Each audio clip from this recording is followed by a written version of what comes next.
Hello, and welcome to the Snoozy Scientist, where we explore the deepest mysteries of science, one sleepy yawn at a time. I'm so glad you found your way here tonight. Wherever you're tuning in from, this soft corner of the universe was made just for you. A quiet space where science and stillness can sit side by side. Tonight, we're drifting to a world that's been calling to us for centuries: Mars, the red planet, silent, frozen, and hostile, and yet somehow it has never stopped pulling at our imagination. For decades, we've sent probes, landers, and rovers across its rusty deserts, searching for signs of water, of life, of answers. And instead of answers, we found something greater: a question. Could Mars be our future? Right now, for the first time in over 3 billion years of life's history, a species has unlocked the technology to leave its home planet, to not just visit another world, but to carry with it the fragile seeds of civilization. And yet, the target of our ambition isn't paradise, it's hell. Mars is a world of frozen deserts, toxic soil, and storms that can blot out the sun for weeks. Its air is poison, its radiation is silent and lethal, its dust sharp enough to shred human lungs. So why would we ever try? Because our survival may demand it. Earth could end tomorrow: an asteroid, a nuclear war, a climate spiral. Our planet feels eternal, but it is not invincible. And for humanity to endure, we may need more than one cradle. As crazy and impossible as it sounds, scientists at SpaceX and NASA are already sketching the blueprints for how we might pull it off. And they have made a breakthrough in technologies that are quietly laying down the first bricks of a plan that could turn science fiction into human history. Rockets powerful enough to carry cities, habitats to shield fragile bodies, technologies that could make Mars not just a destination, but a second home. Tonight, we'll explore their bold plans, the rockets, the power, and the unimaginable risks, to see how close humanity has already come to its most audacious dream: the colonization of Mars. But before we begin, if you find comfort in these quiet journeys through science and story, it would mean the world to me if you gave this video a gentle like and maybe tapped subscribe. It helps more curious minds like you find their way to this peaceful little corner of the internet, and lets the algorithm know that sleep and science go perfectly together. And if you'd be so kind, let me know in the comments, where are you winding down from tonight, and what time is it there? I love seeing how far across the world these gentle science stories travel. So now, take a breath, let your thoughts settle, because once you've seen how humanity really plans to colonize the red planet, you may never look at our place in the universe the same way again. Reaching Mars is not just a step further than the moon, it is an entirely different game. The moon sits quietly in our night sky, only a few days away. Mars is a wandering neighbor that drifts far beyond, across a gulf of cold black space, so wide that light itself takes minutes to cross it. When the Apollo astronauts set out for the moon in the late 1960s, their missions lasted just over a week from launch to splashdown. Each round trip was measured in days. The astronauts carried enough air, food, and fuel to survive because the journey was short, and if something went wrong, there was still the possibility of turning around and coming home. Mars offers no such comfort. The round trip to the red planet would stretch across roughly 2 years. That means 2 years of supplies, 2 years of air and water, 2 years of food, and 2 years of protection from a universe that does not want us to be there. The distance itself is staggering. The moon is 250,000 miles from Earth. Mars, at its closest, is around 34 million miles away, and at its farthest can be over 200 million miles. That means astronauts will spend months just traveling through interplanetary space, watching Earth shrink into a tiny dot and Mars grows slowly larger in the window. And unlike Apollo, there is no simple abort button. Once the engines push the ship on its path, the crew is committed. They cannot simply turn around. They have to ride it out until they reach the other side. But distance is only the first of the impossible problems. Space between the planets is flooded with invisible radiation. On Earth, our thick atmosphere and magnetic field protect us. On Mars, there is almost no shield at all. The air is barely 1% as thick as Earth's atmosphere, too thin to stop the bombardment of cosmic rays and solar storms. Astronauts will be exposed not for days, but for months on end. Every moment, the radiation quietly slips through the body, damaging cells, raising the risk of cancer, altering DNA in ways we cannot yet predict. To survive, the crew will need walls of water, rock, or specially designed shielding, but every extra pound of protection adds weight to a rocket that is already stretched to its limits. Even if they make it through the journey, the surface of Mars itself is no safe haven. The thin air means parachutes barely work. Landing a heavy craft on the planet is one of the hardest technical challenges in all of spaceflight. Small rovers have made it with clever tricks like bouncing in airbags or firing rockets at the last second, but scaling that up for a vehicle the size of a house, loaded with human lives and equipment, is a puzzle still being solved. And suppose they do land safely. What awaits them is not a welcoming world. Mars is a frozen desert. The average temperature hovers at minus 80 degrees Fahrenheit, colder than the most brutal nights in Antarctica. Storms of dust sweep across the planet, sometimes large enough to cover the entire globe, blocking out sunlight for weeks at a time. The soil is filled with toxic chemicals like perchlorates that can harm the thyroid and disrupt the human body. Even the dust itself is dangerous, fine and sharp, capable of slicing into lungs if breathed in. Every step outside the habitat will require a suit. Every breath will depend on machinery that cannot fail. The truth is that what Apollo accomplished looks almost simple when compared to the scale of a Mars mission. Apollo missions were brief visits to a nearby world. They planted flags, gathered rocks, and came home again. Mars will not allow that kind of quick trip. It demands permanence. A crew cannot just land, explore, and turn back. The alignment of Earth and Mars means launch windows only open every 26 months. That means anyone who goes must stay, waiting for the planets to line up again before they can return. This is why Mars is not just exploration, it is gambling survival. Every variable is stretched to its breaking point, every problem amplified by distance and time. The astronauts who take those first steps will not be adventurers chasing glory, but pioneers betting everything on fragile technology and their own endurance. And yet, despite the danger, humanity still looks toward that red horizon, because beyond the impossible lies the chance for something extraordinary, and that is where the rockets come in. The story of humanity's path to Mars cannot even begin without first talking about rockets. For all our dreams of domes, greenhouses, and glowing cities beneath a Martian sky, everything depends on our ability to move staggering amounts of material across the void of space.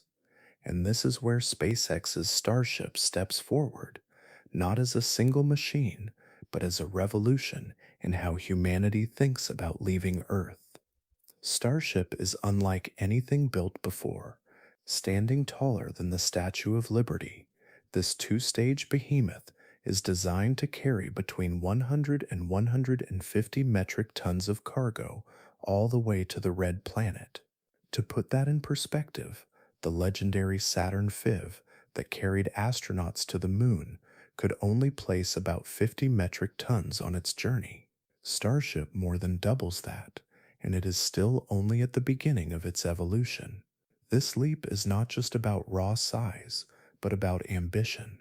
Starship is the first rocket ever designed with the idea of building a civilization in mind, not just a single mission. but mass alone will not carry humanity to Mars. The real revolution lies in repetition, where past rockets were built like rare jewels, each one carefully assembled and then discarded after a single flight. Starship is designed for reuse. It can launch, land back on Earth, and fly again. Musk's vision is not for a handful of launches each year, but for hundreds, even thousands, creating a fleet that functions more like an airline than a traditional space program. Imagine ports filled with silver-skinned giants rising into the sky one after another, not once a decade, but once every day. That is the scale required if Mars is ever to become more than an outpost. Musk has spoken openly about the numbers. He imagines a time when there could be 1,000 starships in active rotation, each one capable of carrying 100 or more people or massive quantities of cargo. If such a fleet were maintained, it could move nearly 1 million tons of material to Mars over time. 1 million tons. It is a figure so outrageous that it sounds almost absurd. Yet when broken down into flights and fleets, it begins to take the shape of possibility. To understand why such enormous capacity is needed, picture the task ahead. A colony on Mars cannot survive on tents and canned goods. It will require habitats with thick walls to shield against radiation, machines to mine and refine resources, power plants to generate electricity, greenhouses to grow food, medical labs, transport vehicles, water processing units, and endless supplies of spare parts. Every piece of this will have to make the journey across interplanetary space before it can be assembled into a living, breathing community. Starship is the cargo ship, the moving truck, and the lifeline all in one. The dream of producing starships in mass numbers is therefore not a boast, but a necessity. Elon Musk has suggested building one new starship every single day in the future, rolling them off assembly lines like cars. If even a fraction of that is achieved, it would dwarf the entire history of rocketry. Between 1966 and 1973, only 15 Saturn V rockets were built in total. Musk wants to build hundreds in a single year. The scale of that ambition is staggering, but it matches the scale of the challenge. Yet Starship is not only about Mars. Its very existence forces the world to reimagine what is possible. With such heavy lift capacity, humanity could launch space telescopes larger than cities, asteroid mining missions equipped with entire factories, or lunar bases built in a single shipment. But Mars remains the ultimate target, the place where this rocket's full potential will be tested. The journey will not be measured in miles, but in tons delivered, in flights completed, in lives supported. The emotional weight of Starship is not in its steel or engines, but in what it represents. For the first time in history, a rocket has been conceived not as a bridge to another world, but as the foundation of a highway. A child watching one rise through the atmosphere might not just see a launch, they might see the first stone laid on the road that will one day lead all the way to a new civilization. And as we trace that road forward, the question becomes clear. Can even a rocket as powerful as Starship truly carry everything required for such a journey? Or will we discover that no single machine is enough, and that only a vast supply chain, stitched together piece by piece, can deliver a city across the stars? Even with the raw power of Starship, one rocket will never be enough to create a home on Mars. The scale of what is required is far beyond anything humanity has attempted before. To understand why, it helps to look back at the Apollo program. Between 1966 and 1973, NASA built 15 Saturn V rockets. 13 of them flew, and in the process they carried 24 astronauts to the surface of the moon. Each mission was brief, lasting just over a week, and the total cargo delivered was measured in a few dozen tons at a time. That was enough for flags, for footprints, and for small experiments, but it was never enough to leave behind a permanent human presence. When the last Saturn V was rolled back into its hangar, the moon became silent again, as if those visits were only a passing dream. Now imagine trying to supply not a single landing, not a short visit, but a city. Elon Musk has said that a self sustaining settlement on Mars may require up to 1 million tons of material. That figure is almost too large to imagine. 1 million tons is the weight of 10,000 fully loaded trains, or enough steel to build dozens of skyscrapers. To move that much material across interplanetary space, no single launch could ever suffice. Even a fleet of rockets would be stretched to their limits. The truth is that colonizing Mars is not a matter of a grand gesture or one historic landing. It is the slow stitching together of many parts, each brought piece by piece across the void, like bricks carried into the desert by a caravan. Food, water, habitats, vehicles, medical supplies, power plants, and communication systems will all need to be delivered, and every one of those pieces must arrive safely and in the right order. A greenhouse without water is useless. A reactor without shielding is too dangerous to use. The chain of deliveries must be carefully choreographed because lives will depend on it. Think of it as a supply chain stretched across millions of miles. On Earth, supply chains already connect factories to ports, ports to ships, ships to warehouses, and warehouses to stores. Each link depends on the next. On Mars, this same principle will exist, only on a cosmic scale. Rockets will depart Earth in regular intervals, filling the sky like an armada, each one carrying its share of the puzzle. Some will hold heavy equipment, like mining machines designed to dig into Martian regolith. Others will carry prefabricated habitats, domes that can be inflated and sealed against the thin atmosphere. Still others will bring food, tools, medicines, and the countless small necessities of daily life. And because the launch window to Mars only opens once every 26 months, the planning must be exact. Supplies cannot be sent at any time. They must wait for the moment when Earth and Mars align in their orbits, reducing the journey to its shortest possible distance. That means any missed launch, any delay, could push critical deliveries back by years. The settlers on the surface will depend on Earth not just for their survival, but for their timing. This is why Musk's vision of a fleet matters so much. Not one rocket, not 10, but hundreds, even thousands, flying back and forth in waves. The dream is for launch pads to roar with constant activity, ships rising into the sky one after another, filling the heavens with a steady stream of cargo. Over time, as these flights accumulate, the first threads of a Martian city will begin to take shape. It will not be a city that arrives all at once. It will grow slowly, awkwardly, from scattered modules and scattered ships, stitched together like a quilt. First a habitat, then a greenhouse, then a power plant, then a landing pad. Each addition will make the settlement stronger, more complex, more capable of standing on its own. But this vision of a cosmic caravan, stretching between Earth and Mars, is fragile. Every link in the chain must hold, and the heart of this chain lies in a single breakthrough, one that could multiply the power of every rocket we send. That breakthrough is refueling in orbit. If a rocket like Starship can lift 100 tons toward Mars, that is already an incredible feat. Yet even with such power, the truth is that it still cannot reach the red planet fully loaded. Carrying all the fuel needed for the entire journey and all the cargo required for a settlement is simply too much weight. The solution, though ambitious and untested, is to turn space itself into a kind of gas station. This idea is called orbital refueling.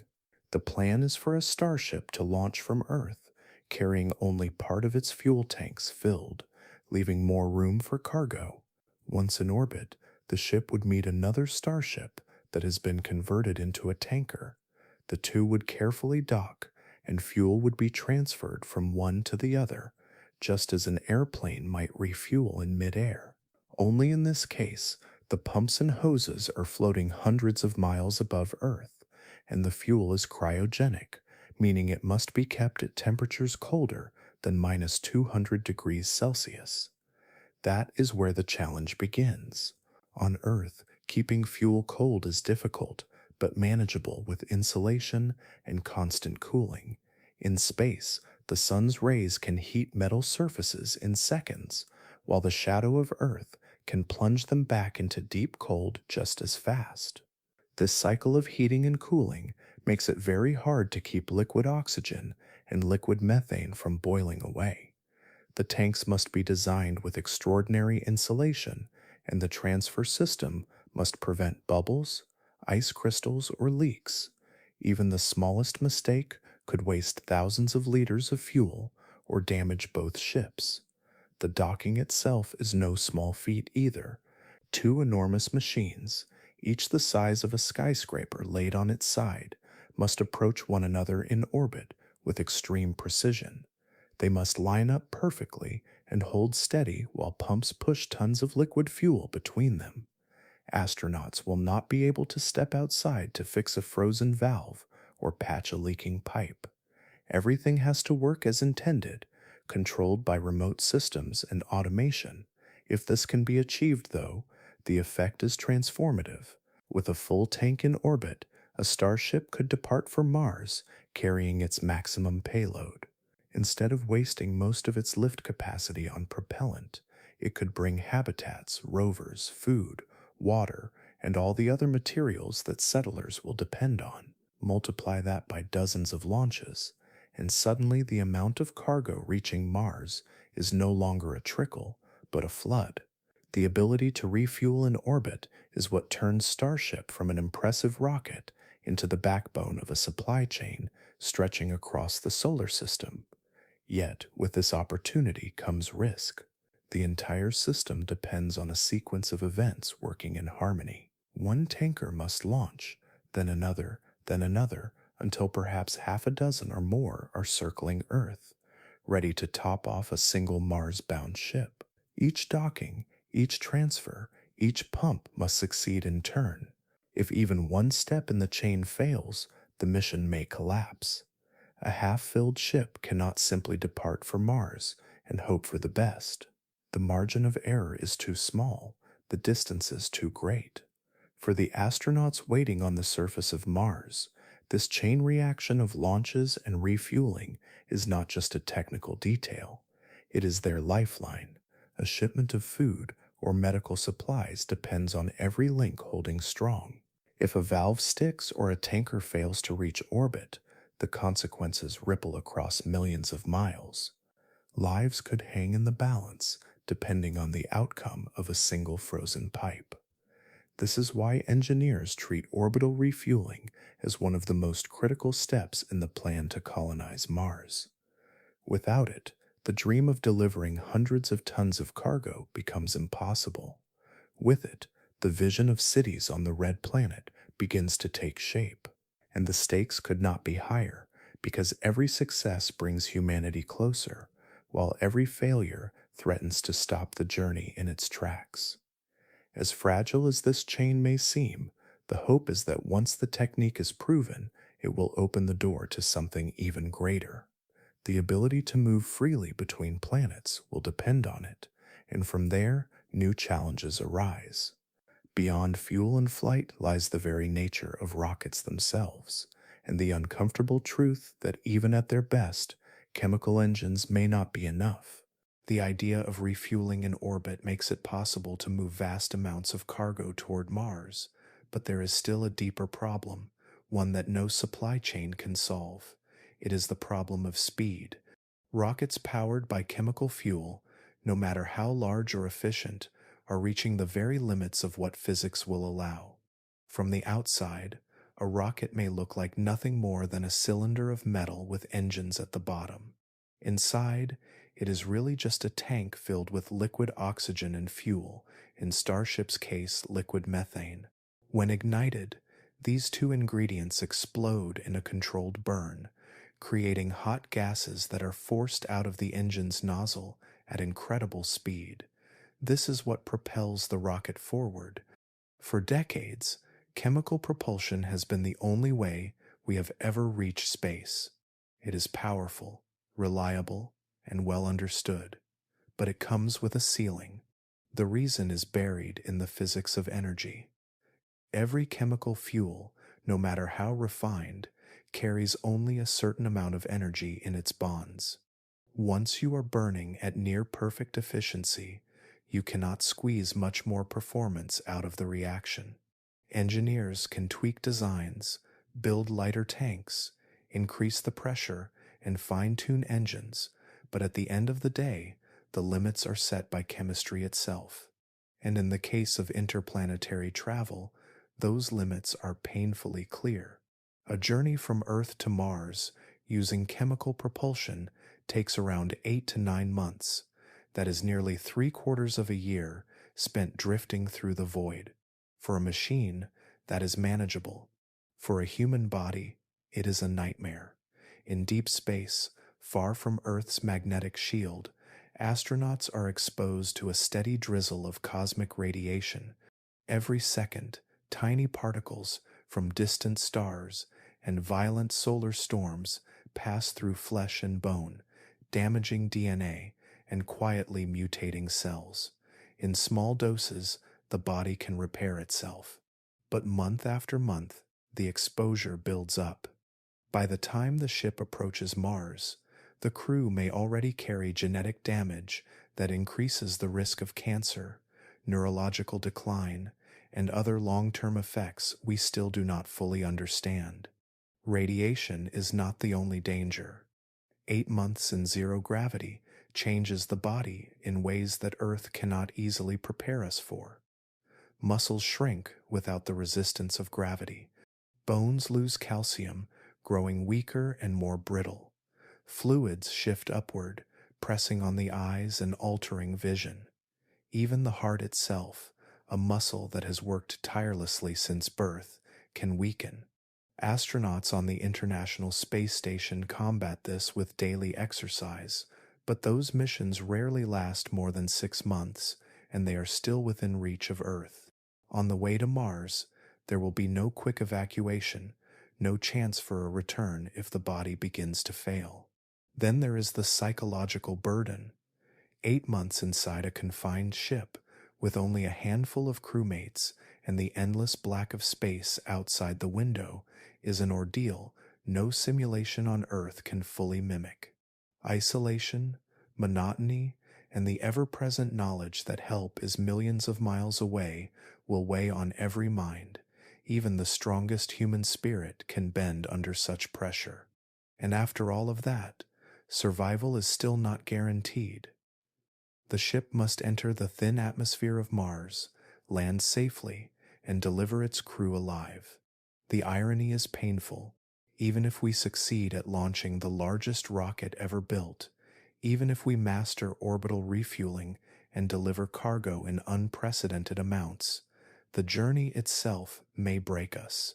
A city may be waiting to be built, but if the settlers arrive already damaged, the dream could collapse before it begins.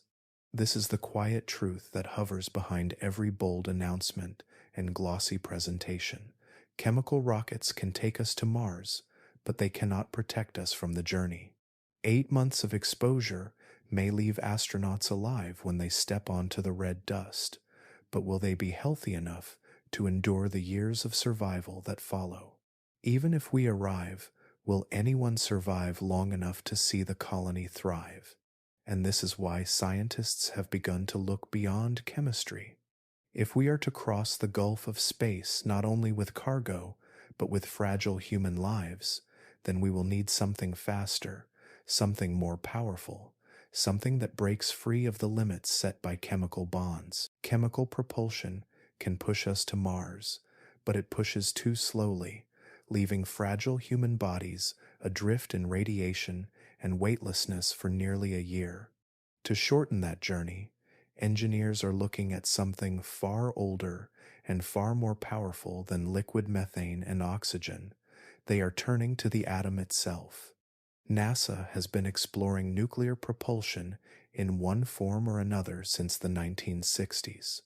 Back then, during the race to the moon, scientists imagined rockets powered not by chemical explosions, but by the splitting of uranium atoms in a small reactor core. The idea faded as the Apollo era closed, but the research never disappeared entirely. Today, it has resurfaced in a program called DRACO, short for Demonstration Rocket, for Agile Cislunar Operations.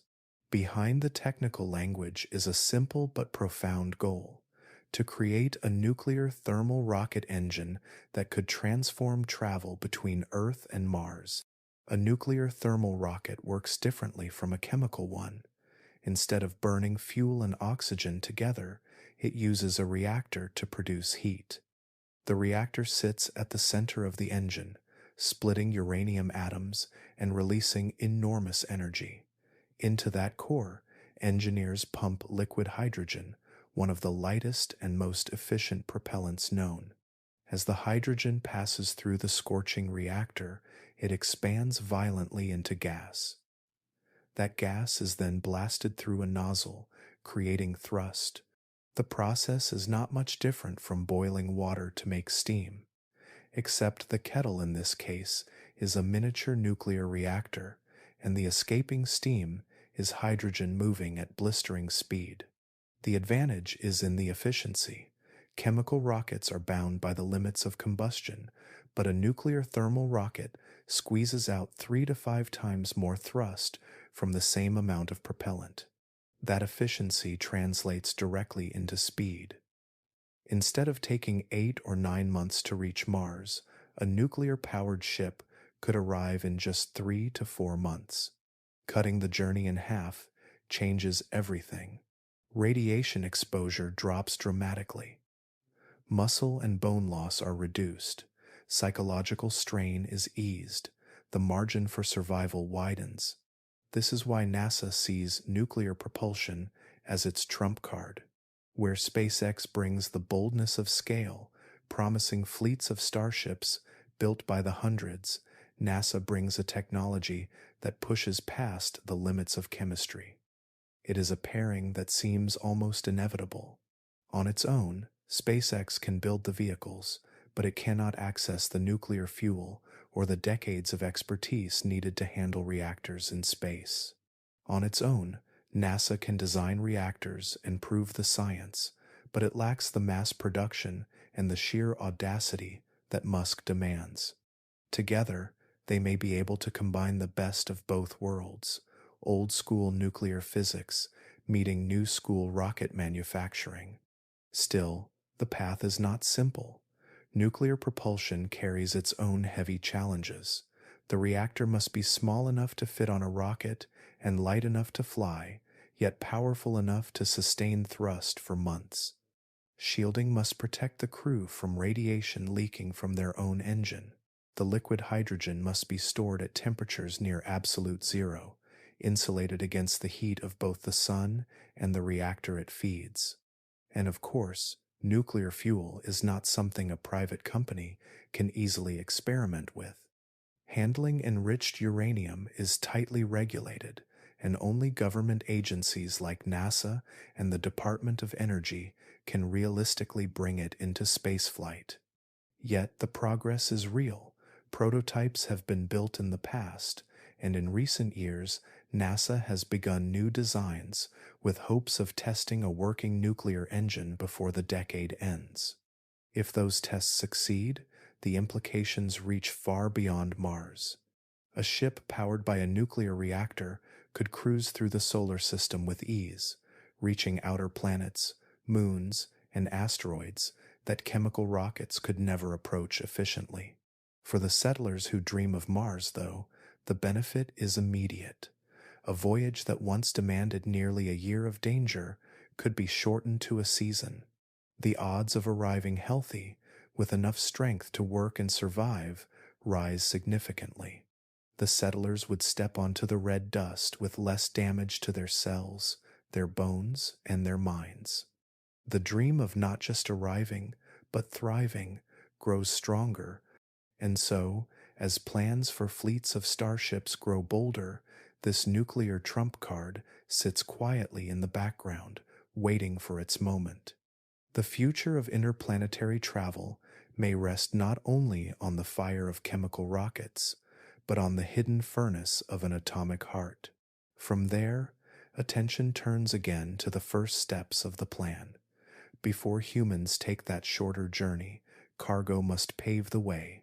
Machines, reactors, and supplies will bleed onto the surface first, preparing the ground for the lives that will follow. Before any human sets foot on Mars, the planet will be greeted by machines. They will arrive in silence, landing on a desert world that has never known our touch.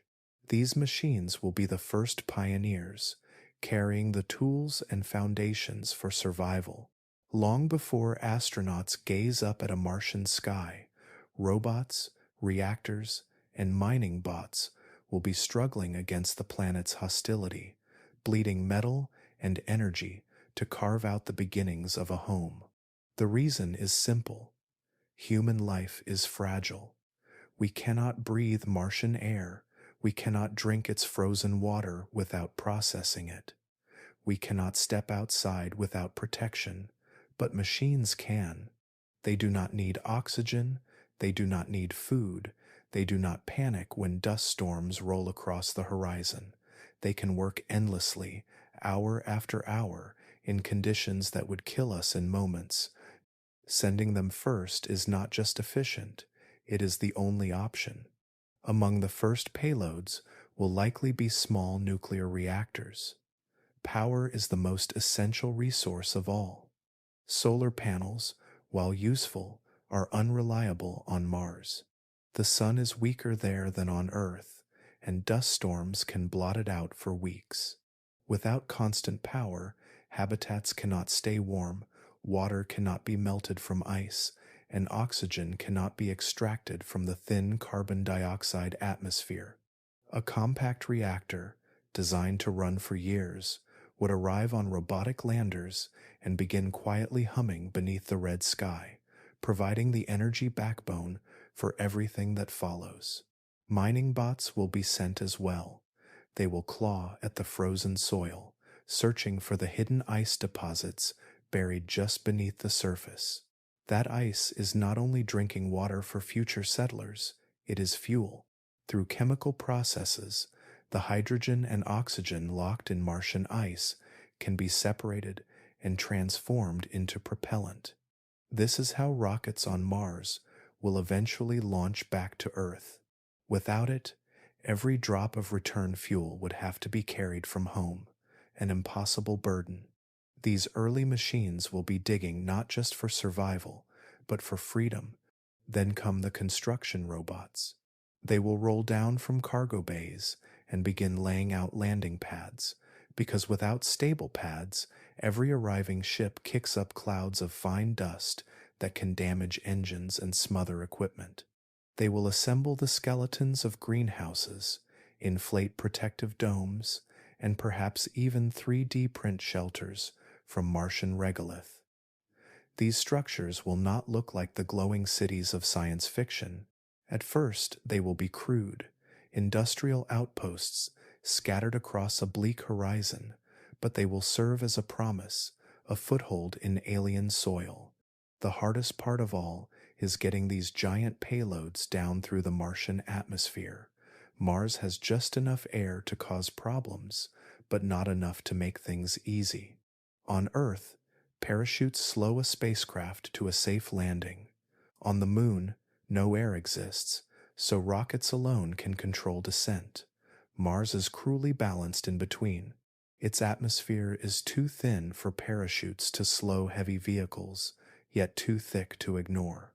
To land cargo the size of small houses, engineers must invent new systems: enormous supersonic parachutes, heat shields, retro rockets firing in perfect precision. A few rovers and landers have survived this trial in the past, but scaling up to payloads weighing tens of tons is one of the greatest technical challenges ever faced.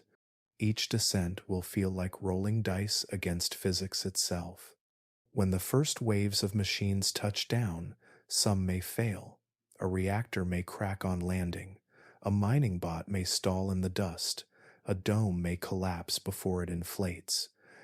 These failures will not make headlines the way a crewed mission would, but they will be just as important.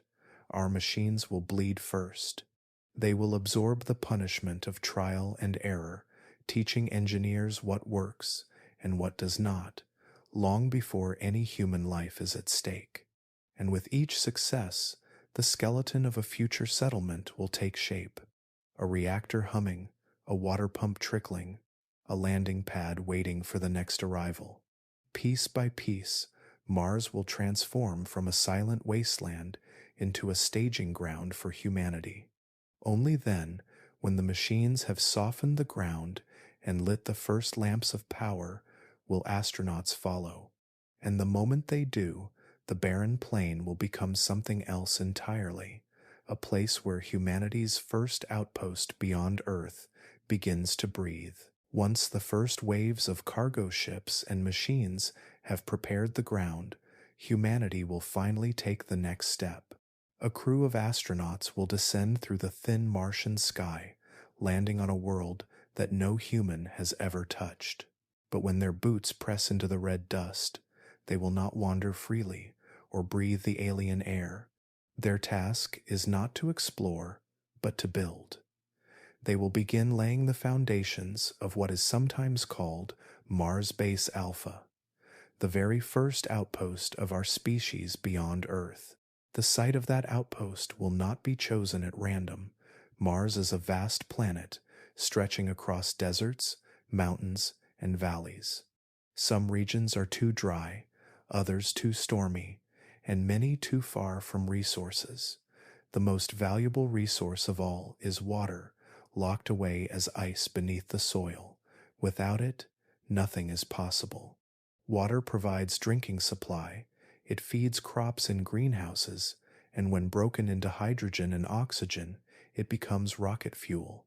For this reason, NASA and SpaceX will seek places where orbiters and rovers have already mapped hidden glaciers close to the surface. Likely sites include the mid-latitudes, where layers of ice lie only a few meters down, or near the poles where frost is abundant. But balance is key. The poles are rich in water, but far too cold and dark during long winters. The equator has more sunlight, but less ice.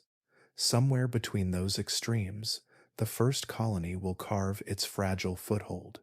The first modules to arrive will be shipped from Earth, packed tightly inside the holds of starships, and lowered carefully onto prepared landing pads. Some may be inflatable habitats, balloon-like structures that can be expanded after landing to provide pressurized living space. Others may be domes built from strong composites, rigid enough to shield against storms. Engineers are also exploring tunnels carved directly into the Martian regolith, with roofs made of the soil itself, piled high, to block radiation. At first, Mars Base Alpha will be nothing more than a patchwork of these different shelters, stitched together by airlocks and narrow passageways. Inside, astronauts will live in conditions that feel more like a prison than a home. Every step outside will require a suit. Every breath will come from recycled air pumped through filters. The windows, if there are any at all, will be small and thick, designed more for survival than for comfort. A simple leak, a tear in a wall, or a failing pump could turn life inside into disaster within minutes. The colonists will not wander wide plains or climb alien cliffs as dreamers imagine. Their reality will be one of constant caution, moving from bubble to bubble, trapped in an environment that is never fully safe. Daily life will be dictated by routine. Systems must be checked, power supplies inspected, greenhouses monitored. The balance of oxygen and carbon dioxide inside the habitat will have to be watched constantly. Even small mistakes could build up over days, creating silent dangers that only reveal themselves too late. Astronauts will work not just as explorers, but as engineers, farmers, doctors, and caretakers of fragile machines that stand between them and death. The emotional strain of this existence is difficult to imagine. Homesickness will weigh heavily. The sky above them, tinted but empty, will never turn blue. The air outside will never be safe to breathe. Their families will be millions of miles away, their voices delayed by a gap of minutes as signals crawl through space. In many ways, it will feel less like living on a planet and more like surviving in a carefully managed cage. And yet, within that cage, the first chapter of humanity as a multiplanetary species will quietly unfold. Still, even in these confined bubbles, there will be moments of awe. Imagine looking through a small window and seeing Olympus Mons, the tallest volcano in the solar system, rising higher than any mountain on Earth.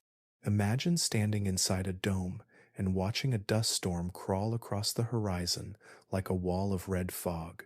For the astronauts inside Mars Base Alpha, those views will be both haunting and beautiful, reminders of why they came so far in the first place. The first outpost will not be comfortable, nor will it be glamorous. It will be stark, fragile, and unforgiving, but it will be alive, a living footprint pressed into alien soil. And from that fragile beginning, everything else will grow. Inside the fragile walls of Mars Base Alpha, the question of food will become one of the greatest tests of survival. On Earth, food is everywhere, wrapped in abundance, carried across oceans, stacked high in markets and stores. On Mars, there will be none of that. There will be no cows grazing on open fields, no chickens clucking in dusty yards, no orchards filled with fruit, and no farmland stretching across plains. Outside the habitat, the land is poison and the air is thin. Every single bite must come from what the settlers can grow in tightly controlled environments. The first meals will likely come from Earth itself, packaged foods carefully shipped across space, sealed in containers, and rationed with precision. But supplies cannot last forever. Within weeks or months, the settlers will depend on systems that turn the impossible into the essential, transforming barren rock into nourishment. The very first farms on Mars will not exist under open skies, but deep underground or inside pressurized greenhouses. Hydroponics will play the starring role. Instead of soil, plants will grow in trays where their roots dangle in nutrient-rich water. This water will be carefully recycled and monitored, because on Mars every drop is priceless. Light will not come from the sun alone. Rows of glowing LEDs will cast their artificial day across leaves, tuned to the perfect colors for photosynthesis. Crops like lettuce, spinach, potatoes, and wheat will be grown in small batches, slowly scaling up to feed the crew. It will not look like farming as we know it. It will look like science fiction gardens, glowing inside metal walls. Alongside the vegetables, there will be algae. At first thought, algae may sound unappetizing, but it is one of the most efficient life forms for turning water, carbon dioxide, and light into protein and oxygen.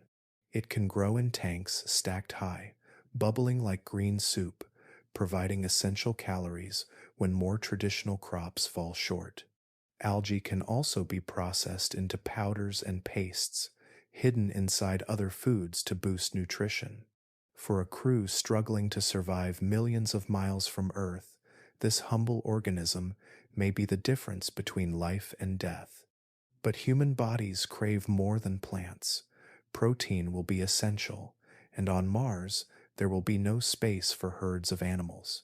Livestock would consume far too much water and oxygen, and they would produce waste that could overwhelm fragile systems. Instead, settlers may turn to lab-grown protein, cultivated in bioreactors.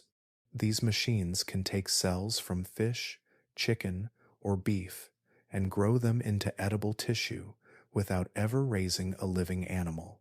The result may not look or taste exactly like a steak from Earth, but it will provide familiarity, comfort, and critical nutrition in an alien world. The emotional weight of that first Martian meal cannot be overstated. Imagine a crew sitting together inside a small dome, the world outside silent and frozen. On their plates lies the first harvest from another planet, a few leaves of lettuce, perhaps a boiled potato, maybe even a slice of lab-grown meat. Every bite would carry meaning. It would be a declaration that life can take root even where it was never meant to. For the settlers, eating that meal will not be just about calories. It will be proof that they can endure. Yet food on Mars will always be fragile. A broken pump in the hydroponic system, a failed LED panel, or a contaminated algae tank could wipe out weeks of effort. Unlike on Earth, where failure in one field can be offset by abundance elsewhere, failure on Mars could mean hunger. Every crop will be precious, every harvest celebrated like a festival, every meal a reminder of the fine line between survival and disaster. Still, these small underground farms will grow into more than survival tools. They will be places of color and life, a stark contrast to the barren desert outside. Among the hum of pumps and the glow of artificial lights, astronauts will find a little comfort, a little green in a world of red. And from that fragile comfort, they will look ahead to the next question: how to power these systems reliably, day and night, through dust storms and darkness, without ever letting the lights go out. Food may give settlers strength, but without power, nothing on Mars can survive. Every pump in the hydroponic farms, every filter in the air systems, every heater in the habitats depends on a constant supply of energy. On Earth, we take electricity for granted, but on Mars, power will be the thin thread that keeps life from unraveling.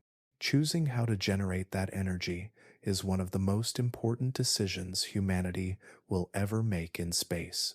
The first option is the one most familiar: solar power. The sun shines on Mars just as it does on Earth, but the light is weaker. Because Mars orbits farther away, the planet receives less than half the sunlight our world enjoys. That means solar panels on Mars must be larger and more numerous to collect the same amount of energy. Engineers already know how to build them, and they can be folded inside rockets, deployed on the surface, and used to charge batteries.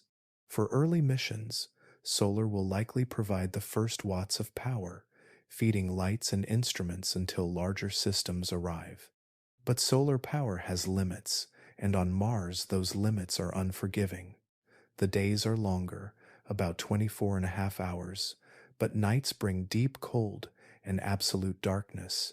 Batteries can store energy for a short while, but when storms arrive, they can blot out the sun for weeks at a time. Dust in the atmosphere turns the sky into a red haze, choking off sunlight until even the largest panels produce only a faint trickle. This is not a problem of technology alone, but of the planet itself. Mars is unpredictable, and its weather can smother the most carefully laid plans. NASA has seen this struggle already. The Opportunity rover, which wandered the Martian deserts for 15 years, was finally silenced not by mechanical failure, but by a global dust storm that cut off its solar power. The storm lasted long enough that its batteries drained and froze, ending the mission. For a small robot, that was a quiet tragedy. For a crew of humans depending on electricity for air, water, and heat, the same failure would mean death. This is why nuclear power emerges as the hidden backbone of any future colony. Instead of relying on a distant and fickle sun, a nuclear reactor can provide steady, reliable energy day and night. NASA has been developing a project called Kilopower, a compact fission reactor designed specifically for space and planetary surfaces. Unlike massive power plants on Earth, kilopower units are small enough to fit inside a rocket. Once on Mars, they can be unfolded and activated, producing electricity for years without refueling. The principle is straightforward. Inside the reactor, uranium atoms split apart, releasing heat. That heat is transferred to engines that convert it into electricity. The entire system is simple, durable, and designed to run continuously. A single unit can provide about 10 kilowatts of power, enough to run a cluster of habitats or a greenhouse.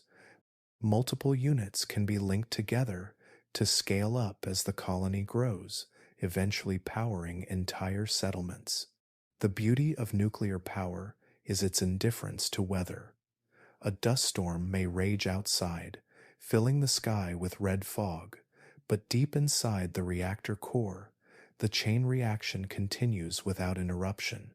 The sun may vanish for weeks, but the lights inside the habitat will stay on. The pumps will keep circulating water, and the heaters will keep the air warm. In a place where survival depends on constancy, that reliability is priceless. Of course, nuclear power carries its own challenges. Reactors must be shielded carefully to protect settlers from radiation.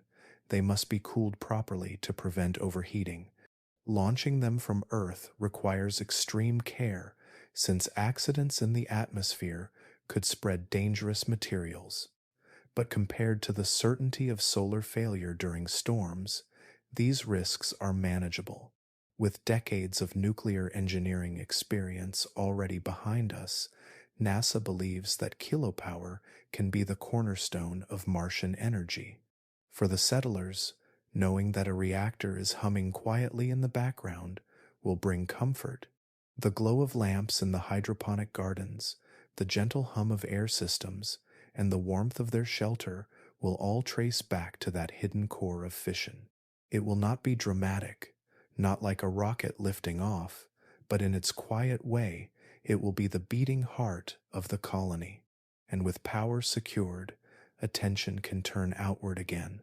Beyond the walls of the habitat lies a barren desert of valleys and plains. To survive there, settlers will need more than electricity. They will need connection, a way to speak across the gulf of millions of miles, and to find their place on a world with no maps. Electricity may keep the lights glowing and the farms alive, but power alone is not enough to hold a colony together. Human beings are not machines.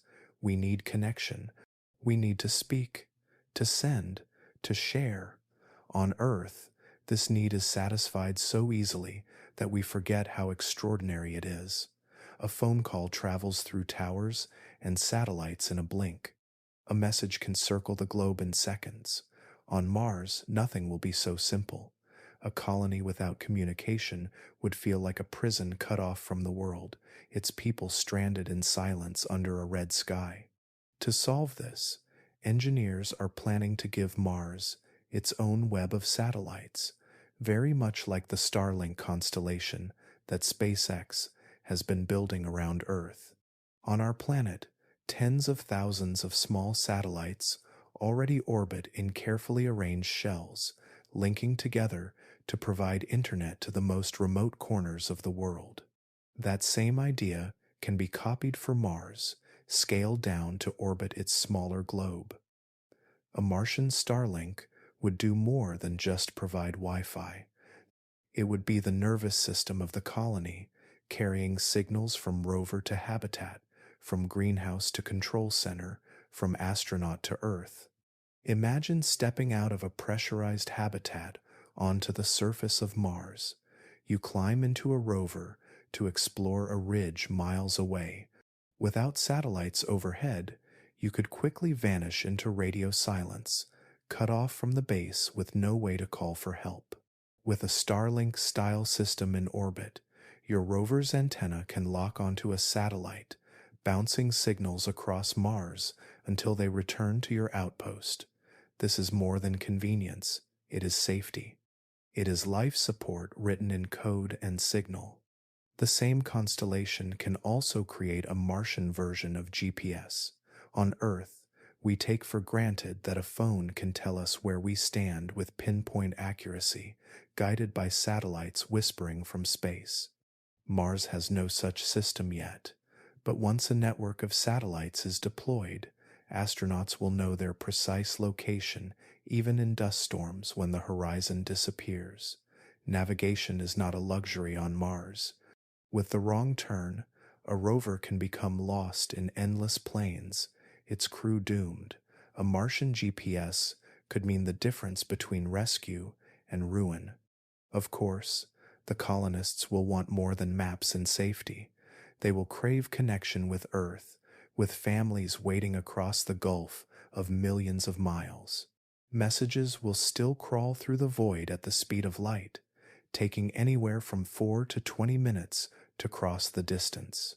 Real-time conversations will be impossible, but the presence of an orbital internet will make it easier to send video, to share research, to keep bonds alive across the cosmos.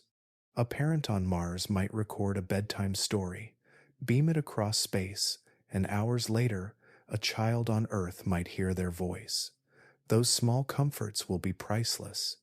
The emotional weight of this cannot be overstated. Colonists will need food, air, and water, but they will also need Wi-Fi. In the sterile walls of a habitat, with the desert pressing in from all sides, the glow of a screen may become a lifeline.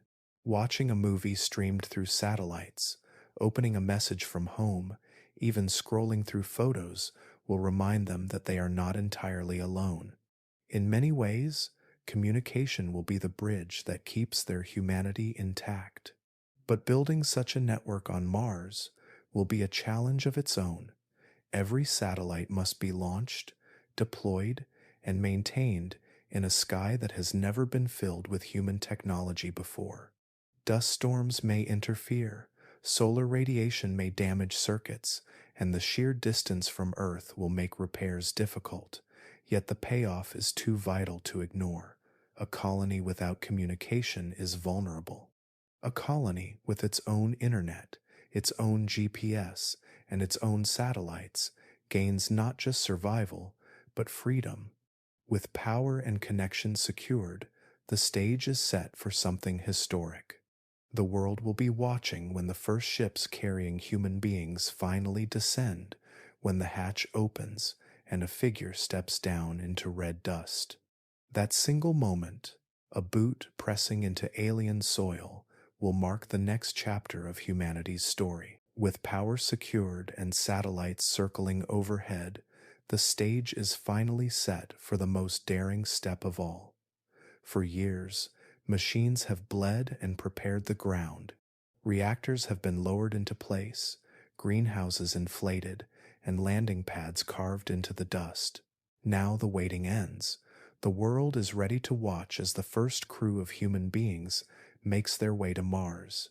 It will be a moment to rival Apollo 11, perhaps even surpass it. In 1969, humanity's eyes turned to a black and white screen and saw a single astronaut climb down a ladder onto the surface of the moon. That one step changed everything, proving that our species could escape Earth's cradle and set foot on another world. But the moon was only 3 days away. Mars is different.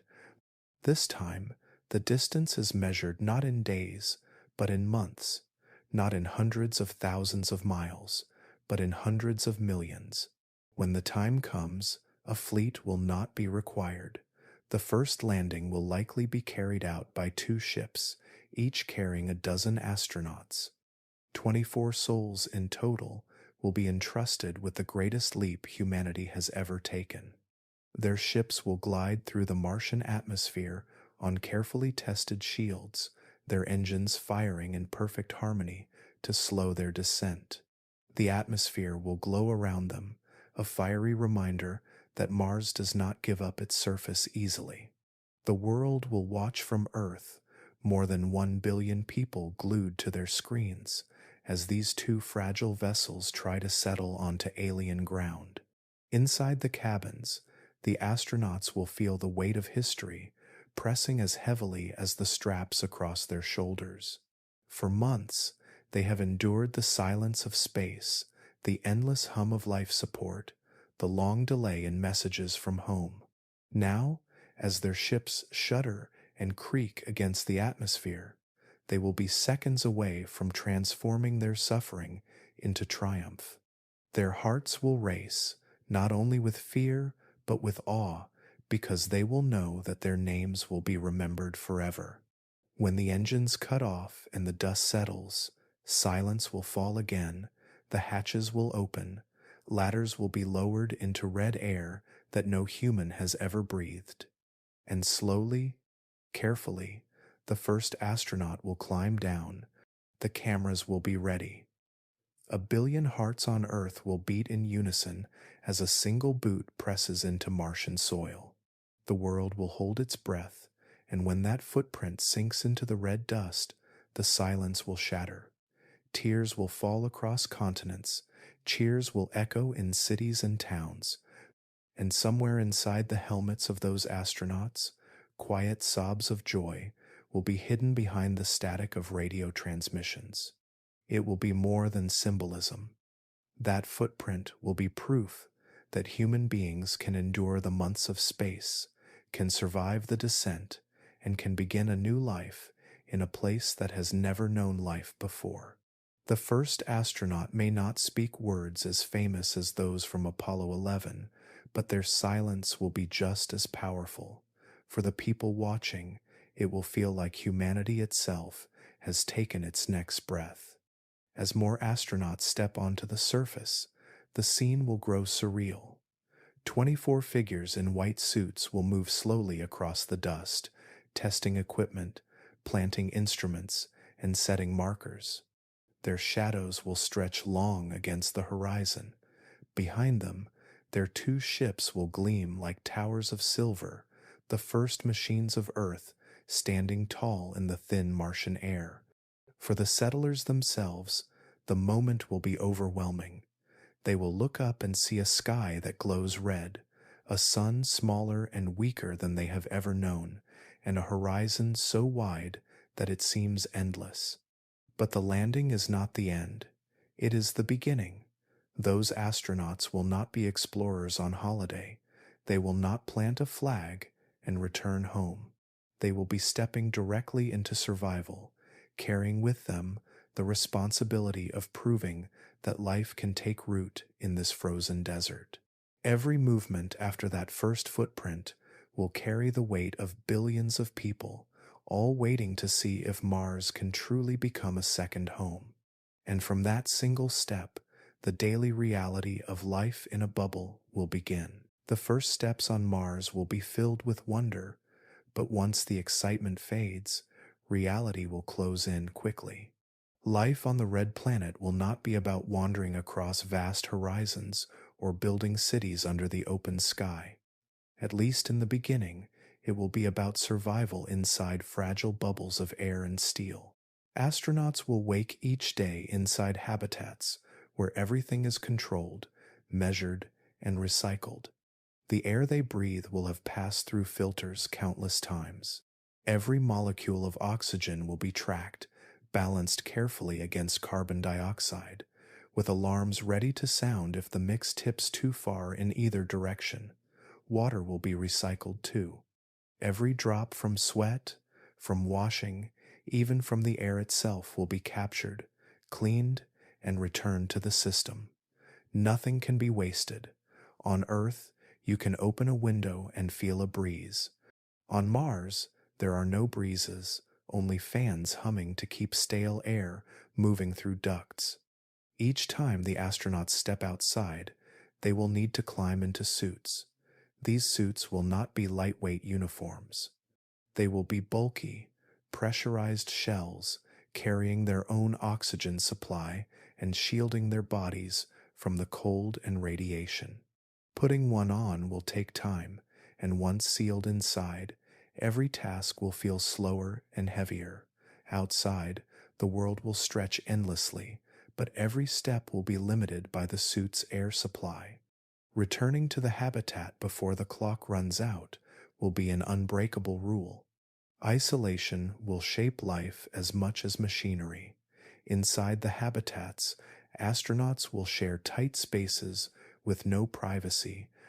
They will see the same faces every day, hear the same voices, and move through the same narrow corridors. Over weeks and months, this sameness can weigh heavily. Small disagreements can become sharp tensions when there is no escape, no way to step outside for fresh air or to walk away. Homesickness will be another burden. Messages from Earth will take minutes to arrive, sometimes 20 minutes each way, depending on the distance between the planets. A conversation with family will never be instant. The delay will be a constant reminder of the gulf that separates them from everyone they love. Birthdays, holidays, even the ordinary rhythms of life on Earth will continue without them while they remain locked inside their domes on Mars. Psychological strain will be one of the greatest challenges. Humans are social creatures. We are not built to live in cages, no matter how advanced the technology. To prepare for this, NASA and other space agencies are already running experiments on Earth. One of the most ambitious is called CHAPIA, short for Crew Health Performance Exploration Analog. In this program, 4 volunteers are sealed inside a simulated Mars habitat for an entire year. They live in conditions designed to mimic what astronauts would face: recycled air, limited food, and no contact with the outside world beyond delayed messages. Researchers watch closely, studying how isolation affects mood, decision-making, and teamwork. These experiments are helping scientists understand what stresses to expect and how to ease them before the first real crew arrives on Mars. Even so, nothing can fully prepare someone for looking out a window and seeing not blue skies, but a landscape of red rock and dust, stretching further than the eye can see, knowing that Earth is millions of miles away. That knowledge will always be present, carried like a weight in the back of the mind. But within these bubbles, astronauts will also find small ways to cope. They may decorate their spaces with photos or small tokens from home. They may grow plants not just for food but for comfort, splashes of green reminding them of the Earth they left behind. They may record messages, tell stories, or find routines that bring order to their days. Survival will not just depend on machines, but on the resilience of the human spirit. And as those days stretch into weeks, and weeks into months, the colonists will come to realize that every moment of their bubble-bound lives is only possible because of one invisible battle constantly raging around them. The radiation of space, falling in silence, never rests. Protecting fragile bodies from this cosmic storm will be the next challenge they must face. Inside their fragile habitats, the astronauts will face another enemy, one that is invisible, silent, and relentless. On Earth, we live beneath the shelter of a thick atmosphere and a strong magnetic field. Together, they shield us from most of the radiation pouring through space. Mars has neither. Its atmosphere is 100 times thinner than Earth's, and its magnetic field faded away billions of years ago. The result is that cosmic rays and bursts of solar particles stream down almost unchallenged. Every second that passes on the surface of Mars is a second in which radiation is slipping through fragile walls and passing silently through the bodies of the settlers. Radiation does not burn like fire, it does not sting like cold, it is invisible, and that is what makes it terrifying. High-energy particles slam into cells, shattering DNA strands, breaking apart the instructions that guide life. The body can repair some of the damage, but not all of it. Over time, the risk of cancer rises. The heart and brain can suffer harm, the immune system can weaken. Every breath, every step, every hour outside of Earth's protective shield comes with this hidden cost. The settlers will not feel it in the moment, yet inside them, cells may already be mutating in silence. Engineers and scientists know this, which is why shielding is one of the highest priorities for survival. The thin aluminum hulls of ships and habitats are not enough. On Mars, settlers may turn to the planet itself for protection. The very dust and rock that seem so hostile could also become a shield. By piling regolith over the tops of habitats, several feet thick, radiation can be blocked or at least reduced to safer levels.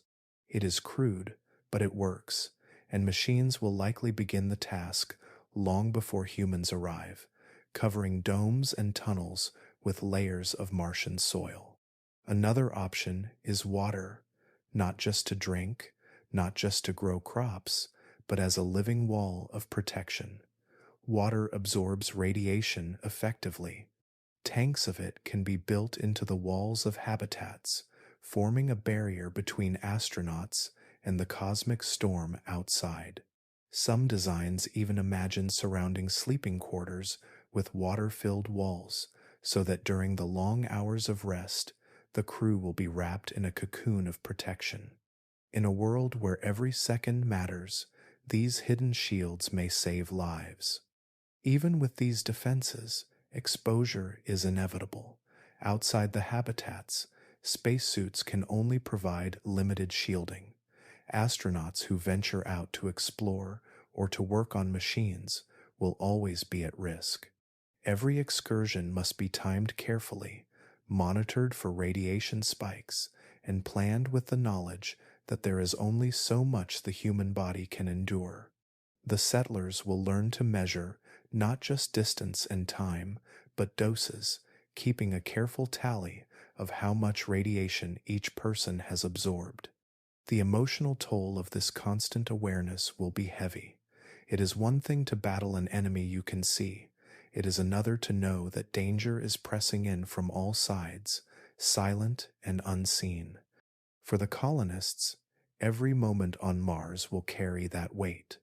They will look at their hands, their friends, their crewmates, and know that somewhere inside, changes may already be happening, mutations that could one day surface as illness. It is a quiet terror, one that cannot be outrun or fought directly, only managed with discipline and preparation. And yet, even as they struggle against this invisible storm, the settlers will not stop. They will shield their homes with regolith, they will line their walls with water, they will plan their time outdoors with care, they will adapt because survival demands it. But radiation is only one piece of the puzzle. Even if the colonists protect their bodies from the silent particles raining down, they still face another challenge. They cannot bring everything they need with them. Air, water, and fuel cannot all come from Earth. If humanity is to stay on Mars, it must learn to live off the land, to draw resources directly from the planet itself. For the first colonists, survival will not just depend on what they bring from Earth. The distance is too great, the journey too long, and the needs of a growing settlement far too heavy to be carried in the hold of any rocket. To imagine supplying a colony entirely from Earth would mean sending endless fleets across space, each carrying food, water, air, and fuel. The cost would be staggering, the logistics almost impossible, and a single failure in the chain could strand or starve an entire crew. If Mars is ever to become more than an outpost, if it is ever to grow into a true second home, then settlers must learn to live off the land. This idea is called ISRU, short for In Situ Resource Utilization, which means using the resources already on Mars instead of depending entirely on Earth. The most urgent need is oxygen, not only because humans must breathe it, but also because oxygen is a key ingredient in rocket fuel. Without oxygen, no ship can lift from the surface and return home. Mars does not provide oxygen in its air the way Earth does. Its atmosphere is thin and made mostly of carbon dioxide, a gas that would suffocate a human in seconds. Yet hidden in that problem lies a solution. Carbon dioxide is made of one carbon atom and two oxygen atoms. The task is to split it apart. To do this, engineers have designed machines that can pull in the thin Martian air and separate the oxygen from the carbon. One such machine, called MOXIE, has already been tested on the Perseverance rover. About the size of a small microwave, Missouri XIE has shown that it can breathe in Mars's carbon dioxide and exhale pure oxygen, enough for a small animal to breathe for several minutes. This is not yet enough to support a settlement, but it proves that the chemistry works. Larger versions could scale up to fill tanks and feed habitats, providing breathable air and the oxidizer needed for rockets. The second great need is fuel. Rockets cannot launch on oxygen alone. They require a fuel to burn, and one of the best options is methane. On Earth, methane is produced from natural gas, but on Mars, settlers can manufacture it using a process known as the Sabatier reaction. This involves combining carbon dioxide from the atmosphere with hydrogen taken from water ice buried beneath the soil. The result is methane and oxygen, both of which can be stored in tanks and pumped into rockets. By mastering this process, astronauts would no longer depend on Earth for return trips. The fuel for the journey home would be waiting for them in frozen soil and thin air. Water ice will be the third resource to unlock. It is not only essential for drinking and growing crops, but it is also the source of hydrogen for methane production. Extracting it will not be easy. The ice is often locked beneath layers of dust and rock, frozen hard in the ground. Mining it will require drilling, heating, and careful processing, but once obtained, it will become the lifeblood of the colony. From water, settlers can split hydrogen and oxygen, gaining both fuel and breathable air in one step. The emotional weight of this challenge is immense. Imagine standing on Mars, millions of miles from home, knowing that your only hope of returning is hidden inside the very ground beneath your feet. The first colonists will trust their lives not just to machines, but to chemistry itself. If the oxygen generators fail, if the methane plants break down, if the ice proves harder to reach than expected, the dream of return could end in silence. Every hum of a pump, every hiss of a valve, every bubble in a reaction chamber will carry life or death in its rhythm. And yet, when these systems work, they will transform Mars from an alien desert into a place where survival is possible. Settlers will breathe air born from carbon dioxide, drink water pulled from buried ice, and someday board rockets filled with fuel made entirely on another world. This will not only be survival, it will be proof that humanity can reach into the hostile silence of space and make it yield. But even with oxygen in the tanks and fuel in the engines, the settlers will not be alone in their struggle. Before Mars can truly become a second home, its first citizens will not be human at all. They will be robots, machines built to carry burdens too heavy for fragile bodies. Before Mars can ever feel like home for human beings, another kind of settler must arrive first.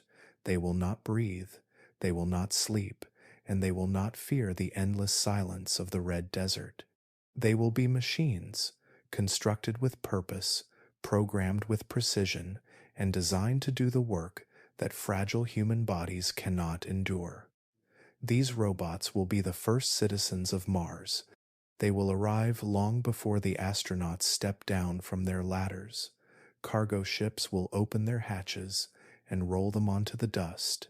Construction bots will move slowly but tirelessly across the plains, assembling modules, anchoring habitats and layering Martian soil for protection against radiation. They will work in storms, in freezing cold, in places where no human could survive for long. Where we would collapse under exhaustion, they will keep moving, hour after hour, day after day. Mining bots will take their place beside them, drilling into the crust of Mars to uncover water ice and precious minerals. They will melt and process frozen layers that lie hidden beneath the dust, extracting the lifeblood of the colony. Every liter of water, every fragment of hydrogen or oxygen, every shovel of regolith piled onto the domes will depend on these mechanical pioneers. Their drills will bite into stone, their arms will scoop and haul, their sensors will peer into darkness. In their work, the first breath of a settlement will take shape. Repair bots will roam the sites as guardians, patrolling the domes and power stations, checking for leaks, cracks, or malfunctions. On Mars, even the smallest failure can be catastrophic. A loose bolt, a torn seal, or a disabled pump could mean death. These robots will not only build, they will protect, patching flaws and restoring systems before damage spreads. They will carry tools that humans cannot always wield in bulky suits, crawling into crevices or climbing across surfaces too dangerous for living hands. This partnership between humans and machines will be absolute. Without robots, survival would be impossible. Every structure that shelters settlers, every greenhouse that grows food, every reactor that hums with power will first be touched by steel hands. Humans will step into habitats not of their own making, but of theirs. Our first Martian city will not be built by flesh and bone. It will rise from the dust by the strength of metal arms, the patience of circuits, and the endurance of cold machinery. And yet, these machines will not be strangers. They will be our extensions, our silent companions. Humans will guide them, program them, and adapt them as challenges appear. When an astronaut sits inside a habitat and sends a command to a rover outside, it will be as though their reach has extended miles into the desert. When a swarm of drones maps a canyon, their vision will become human vision. In this way, the colonists will not feel entirely alone. The robots will be the second half of their presence on Mars, doing what they cannot, making real what they dream. There will also be a quiet emotion in watching them work. Imagine standing inside a dome, looking out through a window at the horizon, and seeing mechanical figures crawling across the dust, carrying beams, stacking blocks, or dragging cables. They will look small against the vast emptiness, but their labor will speak volumes. Each movement will be another step toward making Mars livable. For the settlers, there may be comfort in knowing that while they rest, the machines never do. This vision may sound futuristic, but the seeds are already here on Earth. Robotic rovers have crossed Martian plains for decades, each one a tiny pioneer testing the limits of endurance. On Earth, autonomous construction machines already lay bricks, assemble parts, and survey terrain without human hands. Mining robots drill deep beneath our feet, and drones inspect wind turbines and power lines. These technologies are being refined not just for profit, but for survival on another world. And in time, as the colony grows from a scattering of domes into something larger, these robots will become more than tools. They will be the backbone of expansion, building landing pads for arriving ships, raising walls for new habitats, and carving tunnels where settlers will one day live underground. They will carry the first spark of permanence on Mars, long before the first Martian child is born. Because the truth is simple, Mars will not welcome us kindly. Its air is poison, its cold is merciless, and its silence unbroken. Our survival will depend on allies who do not breathe, who do not feel, and who do not falter. The machines will be those allies, and only once their work is done will humanity begin to expand, sending more people, more modules, and more life into the desert. The colony will not remain small forever. With the help of these tireless first citizens, Mars Base Alpha will begin to expand, transforming from a handful of modules into something that feels more like a true outpost. The first settlers will survive inside small habitats that feel more like lifeboats than homes, but Mars cannot remain only a camp forever. For the colony to endure, the fragile beginnings of Mars Base Alpha must grow into something sturdier, something that feels less like a temporary shelter and more like the roots of a community. Expansion will not be grand or sudden. It will be careful, deliberate, and stitched together one module at a time, each piece adding a new layer of safety and possibility. The first addition will likely be landing pads. When the earliest ships touched down, they would have settled directly onto bare soil, kicking up clouds of red dust that clung to every surface and threatened to choke engines. That will not work as more ships arrive. The dust is dangerous, not just for machinery, but also for lungs. To solve this, robots and astronauts together will carve out flat pads from regolith, pressing and melting the ground until it hardens into smooth surfaces. These landing zones will become the front doors of Mars, welcoming every ship that follows, reducing risk, and keeping the fragile habitats safe from storms of dust each time a rocket fires its engines. Next will come greenhouses, more ambitious than the tiny experimental farms built at the start. Food cannot remain limited to sealed bags and powdered meals. Colonists will need living crops, not just for nutrition but for morale. Larger greenhouses, inflated and shielded with regolith, will stretch out from the core of Mars Base Alpha. Inside, trays of hydroponic plants will glow under artificial light. Algae tanks will bubble with quiet productivity, recycling carbon dioxide into oxygen. Perhaps there will even be patches of leafy greens and tomatoes, the first splashes of Earth's colors against the endless Martian red. For the settlers, stepping into these greenhouses will feel like walking into another world, within a world, one filled with humidity, the scent of soil, and the soft rustle of leaves. Medical labs will follow, not as luxuries but as necessities.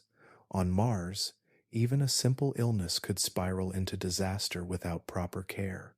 Broken bones, radiation sickness, infections, or psychological strain must be treated on site. Doctors will not be able to fly a patient back to Earth. Hospitals will not exist across millions of miles. So small but advanced labs will be built within the base, stocked with diagnostic equipment, surgical tools, and medicines either shipped from Earth or manufactured using Martian chemistry. These labs will become the safety net for every colonist, a fragile but vital barrier against the endless dangers outside. As these facilities grow, so will the crew. The first landing brought 24 astronauts, each chosen for their resilience and versatility. But survival alone is not enough. To transform Mars Base Alpha from a camp into an outpost, a second wave must arrive. 30 or more specialists will be sent across the gulf of space, not just astronauts this time, but a wider array of expertise. Engineers trained in construction, biologists to study Martian soil, doctors and psychologists to care for minds as well as bodies, and mechanics to maintain the endless machinery that life depends on. Each new arrival will carry not only skills, but also fresh energy, easing the burden on the first crew and allowing the settlement to stretch beyond survival into growth. The expansion will be both practical and symbolic. More modules will be added, corridors linking them together into a network that feels less like a series of cages and more like a community. There will be workshops where machines are repaired, labs where samples are studied, and common spaces where colonists can gather. A simple meal shared at a larger table may bring more comfort than any machine, reminding the settlers that they are building not just structures, but society. From the outside, Mars Base Alpha will begin to look different. What was once a cluster of small bubbles in the dust will start to spread. Landing pads will mark the boundaries of arrival. Greenhouses will glow faintly under their lights, casting soft colors into the night. Towers for communication will blink, their signals reaching across the void to Earth. The outpost will remain small, vulnerable, and isolated, but it will carry within it the first undeniable proof that humanity can expand beyond its cradle. Yet even with new modules, food supplies, and medical labs, the settlement will remain fragile. Life will still be lived inside bubbles, with every breath dependent on machinery and every step outside bound by the limits of a suit. The settlers will not be free to roam or to live without caution, but piece by piece, what began as a camp will take on the outline of a place meant to endure. And as the base grows, the questions of family and future will press closer. Because if Mars is to become more than a place for temporary crews, the possibility of raising children under alien skies cannot be ignored. As Mars Base Alpha begins to expand, another question will quietly rise, one that carries far more weight than rockets, reactors, or greenhouses. What happens when the first child is conceived on Mars? Colonies are not truly permanent until families can grow, and yet no one knows what pregnancy and childhood would look like under an alien sky. It is one of the most dangerous unknowns of the entire mission, and it may decide whether Mars becomes a home or remains only a frontier. On Earth, pregnancy and birth are already complex, fragile processes. In the best of hospitals, with expert doctors and advanced machines, complications still occur. On Mars, those safeguards will be limited. The colonists will have doctors, but they will not have an entire hospital staff or the safety net of immediate evacuation.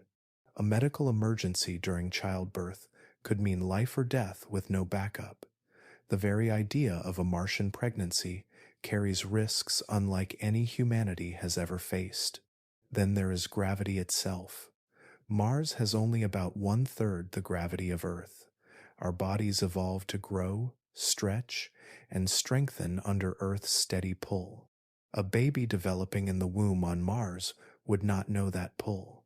Its bones might grow softer, its muscles weaker, its organs forming differently in the lighter load. Would the heart pump blood the same way? Would the lungs expand with the same strength? No scientist can yet say for certain. Animal studies have hinted that development in altered gravity could change growth in profound ways, but until it happens with humans, it remains a question with no clear answer. Even if a child were born safely, the years of growth would bring more uncertainty. Childhood is a time when bones harden, muscles strengthen, and the nervous system learns to balance and coordinate. On Earth, children fall, climb, and run, shaping their bodies with every movement.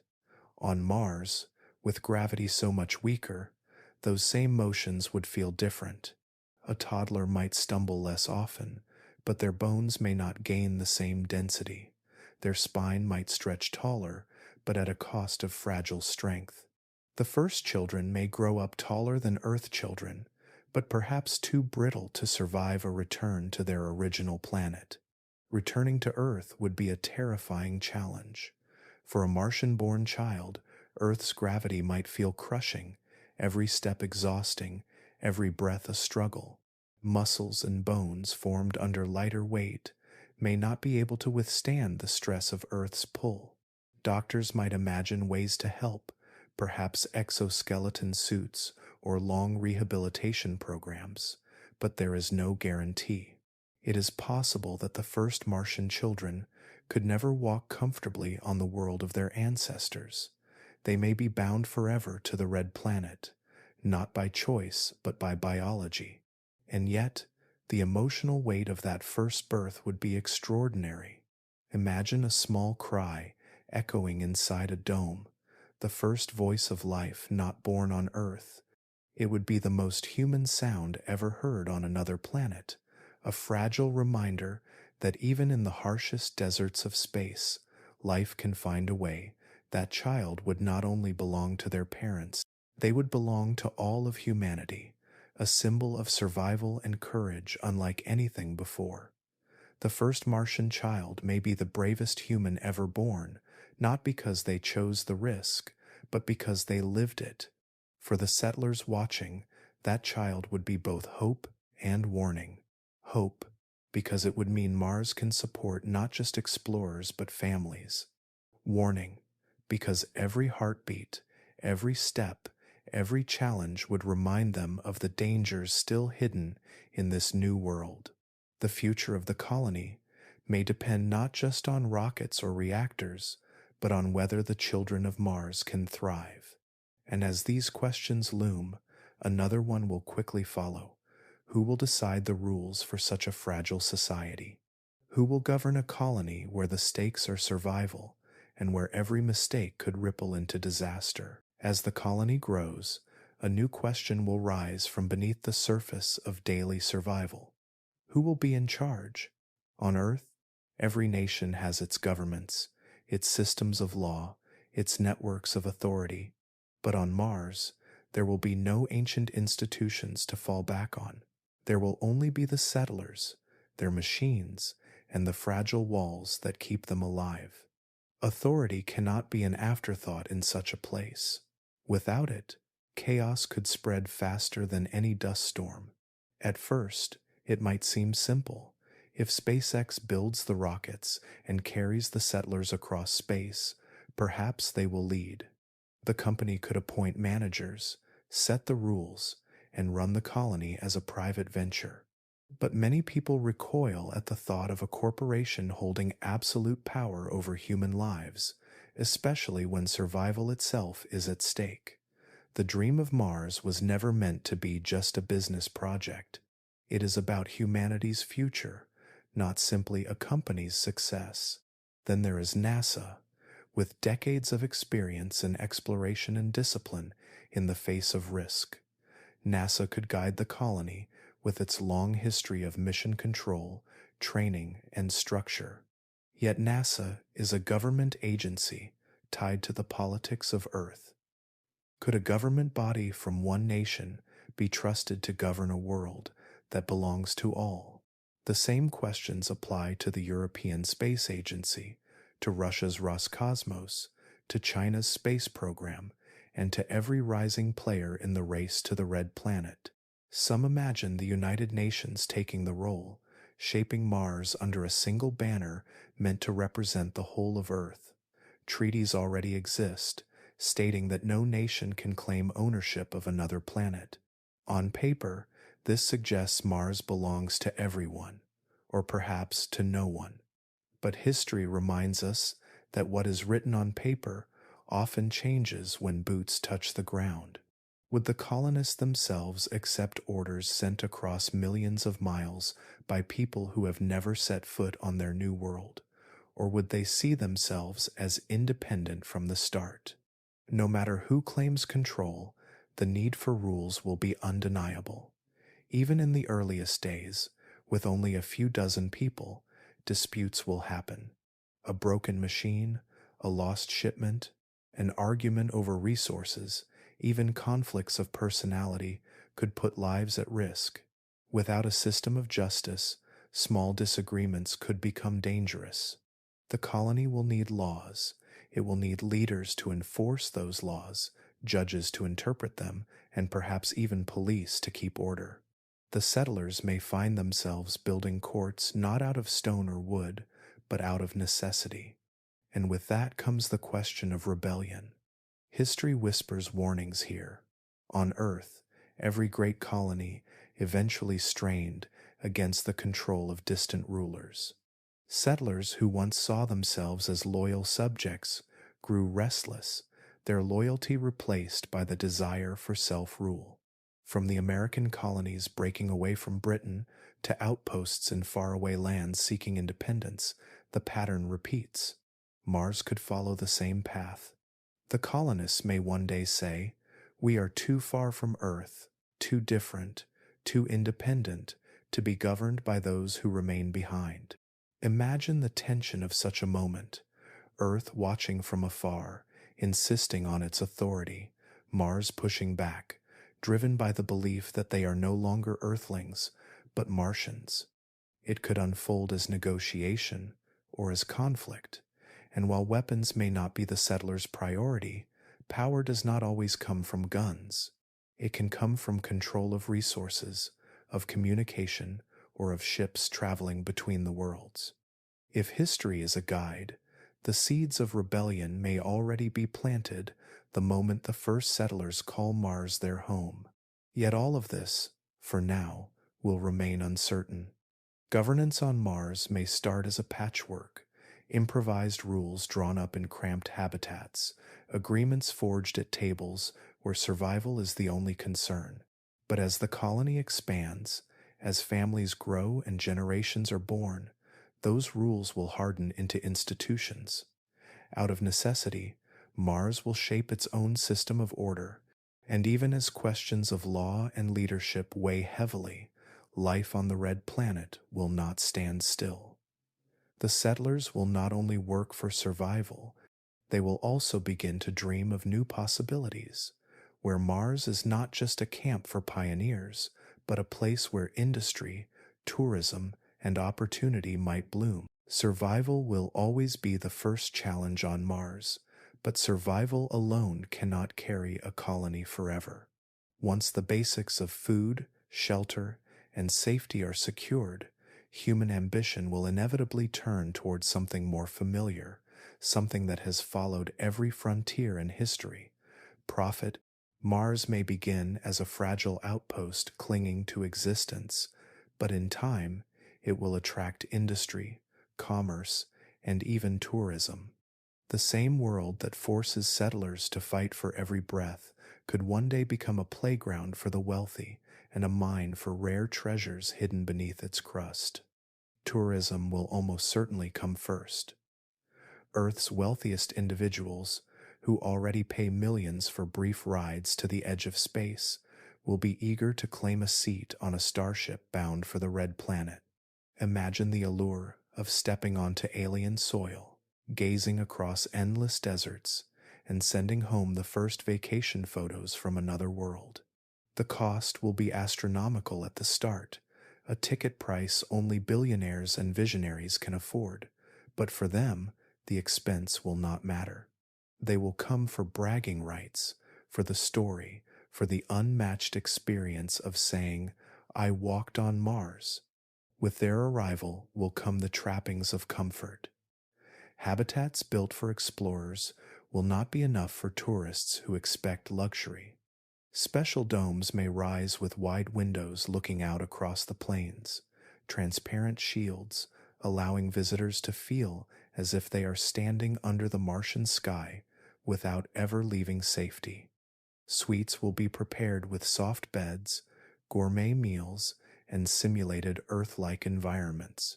The first hotels may be little more than expanded habitats, but eventually, the names of familiar Earth brands could appear.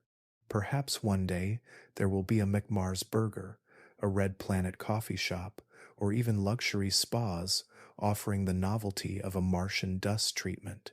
For the settlers who risked their lives to build the colony, the idea of tourists sipping lattes under domes might seem absurd, even insulting.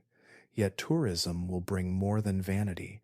It will bring money, attention, and motivation for further expansion.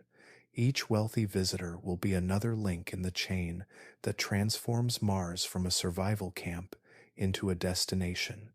And as tourism grows, it will open doors for industry. Beneath the red surface, Mars holds resources that Earth may crave. Mining has always followed human exploration, and Mars will be no exception. Its soil and rock contain iron, nickel, and other metals. More importantly, it may hide rare elements used in electronics, batteries, and advanced technology. On Earth, these resources are finite and increasingly difficult to mine. On Mars, they are untouched. The first drills and excavators will work not just for survival, digging up water ice or building landing pads, but for extraction of materials that can be used, sold, or traded. In time, entire mining operations may develop, with robots and heavy machines chewing through Martian rock in search of precious veins. The work will be brutal and relentless, but it could help sustain the colony's economy. Exports may one day flow back to Earth, carried across space in cargo starships. The dream of self-sufficiency will grow into the reality of trade, with Mars not just surviving but producing. This is where the emotional weight deepens. For centuries, frontiers on Earth followed the same path. Explorers arrived first, struggling against harsh conditions. Settlers followed, carving out lives in wilderness. And then industry came, extracting resources, building businesses, and creating wealth. Finally, tourists arrived, drawn to the novelty of what once seemed unreachable. Mars will follow this arc, but with one crucial difference. Here, the stakes are not just comfort or wealth, but survival of an entire species. The settlers may feel uneasy as profit enters the picture. For them, Mars is not a resort or a mine. It is a lifeboat, a second chance for humanity. Yet history suggests that once money flows, the colony will change. New companies will compete for influence. Governments may demand their share, and the line between survival and commerce will blur. Mars may start as humanity's greatest gamble for survival, but in time, it will become one of its most valuable markets. And as the colony grows larger, shaped by the weight of profit and ambition, it will begin to resemble something more than an outpost. It will take its first steps toward becoming a city, with lights glowing in the night, streets connecting domes, and a population that numbers not in dozens, but in thousands. By the middle of this century, the dream of Mars may look very different from its fragile beginnings. What once was a scattering of habitats and greenhouses may expand into something that feels alive, something that pulses with human presence. If the plans of engineers and dreamers stay on course, by the year 2050, thousands of people could be living on Mars, not a temporary camp, not an outpost of explorers, but the first true city on another world. It will not look like cities on Earth. Skyscrapers will not rise into open skies, and wide streets lined with trees will not greet visitors. Mars demands protection from its thin air and constant radiation. So its first city will grow inward, not outward. Much of it will be built underground, carved into layers of rock and regolith, where thick walls of Martian soil shield fragile bodies from cosmic rays. These underground neighborhoods may feel like a mix of subway tunnels and futuristic architecture, long corridors branching into wide chambers, where light panels mimic a sky and walls are decorated to ease the loneliness of living without windows. On the surface, domes will stand like glass lanterns scattered across the desert.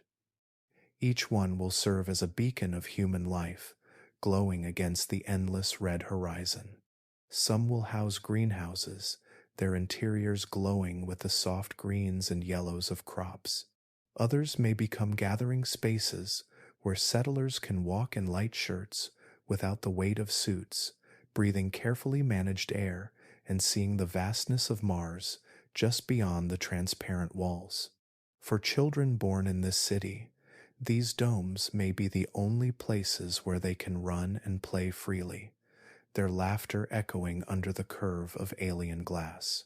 As the population grows, transportation will become essential. Mars is a wide planet, and even within the city, distances will stretch beyond walking. The settlers will not have cars in the traditional sense. Roads would wear down quickly in the dust, and internal combustion engines would be useless in an atmosphere of carbon dioxide. Instead, engineers may borrow from Elon Musk's earthly visions. Hyperloop style tunnels could snake beneath the city, carrying passengers in pods that glide silently at high speed through vacuum tubes. Above ground, electric rovers and small trains may connect domes and landing pads, giving the settlement a rhythm of movement. The hum of machinery will become the pulse of Martian life. Now picture what this might feel like. Imagine walking through a glowing Martian street at night. The sky above is pitch black, pierced by distant stars, with Earth itself a pale dot. Underfoot, the ground is red and dusty, but the path is illuminated by lights fixed along a dome's inner walls. Around you, other settlers walk slowly, some heading to hydroponic farms, others gathering in common halls for food and stories. Children dart between adults, their laughter softened by the hum of circulating fans. You feel safe within the protective walls, but always aware of the thin barrier that separates life from the void. That awareness, that fragile balance, will give every moment a weight unknown on Earth. The city will also become a symbol. For those on Earth, watching live feeds from Mars, it will stand as proof that humanity can push beyond limits. Seeing domes glowing in the dark, tunnels alive with commuters, and families living in a place that once seemed impossible will reshape how we imagine ourselves. No longer only Earthlings, but citizens of more than one world. And yet, beneath the pride and wonder, there will remain a sense of fragility. Every dome will require constant maintenance. Every underground corridor will depend on pumps, filters, and generators. The settlers will know that their city, though glowing and alive, remains vulnerable. One failure in power, one break in a seal, one storm too strong, and lives could be lost. Still, that fragility will not stop the expansion. Human beings have always built in places that seemed unlivable, from deserts to frozen tundras to the middle of oceans. Mars will be the next chapter of that same determination. The first Martian city will be more than an achievement of engineering. It will be a new way of life, where every streetlight and every breath carries the weight of survival and the spark of hope. And once that city stands, humanity will not stop there. Mars will no longer be just a base or a colony. It will be a launch pad for journeys that push even further into the solar system, toward moons and asteroids that wait beyond the red horizon. Once the first city on Mars has found its rhythm, humanity's gaze will inevitably stretch further outward, because Mars itself, as daring as it sounds, is not the final destination. It is only a stepping stone.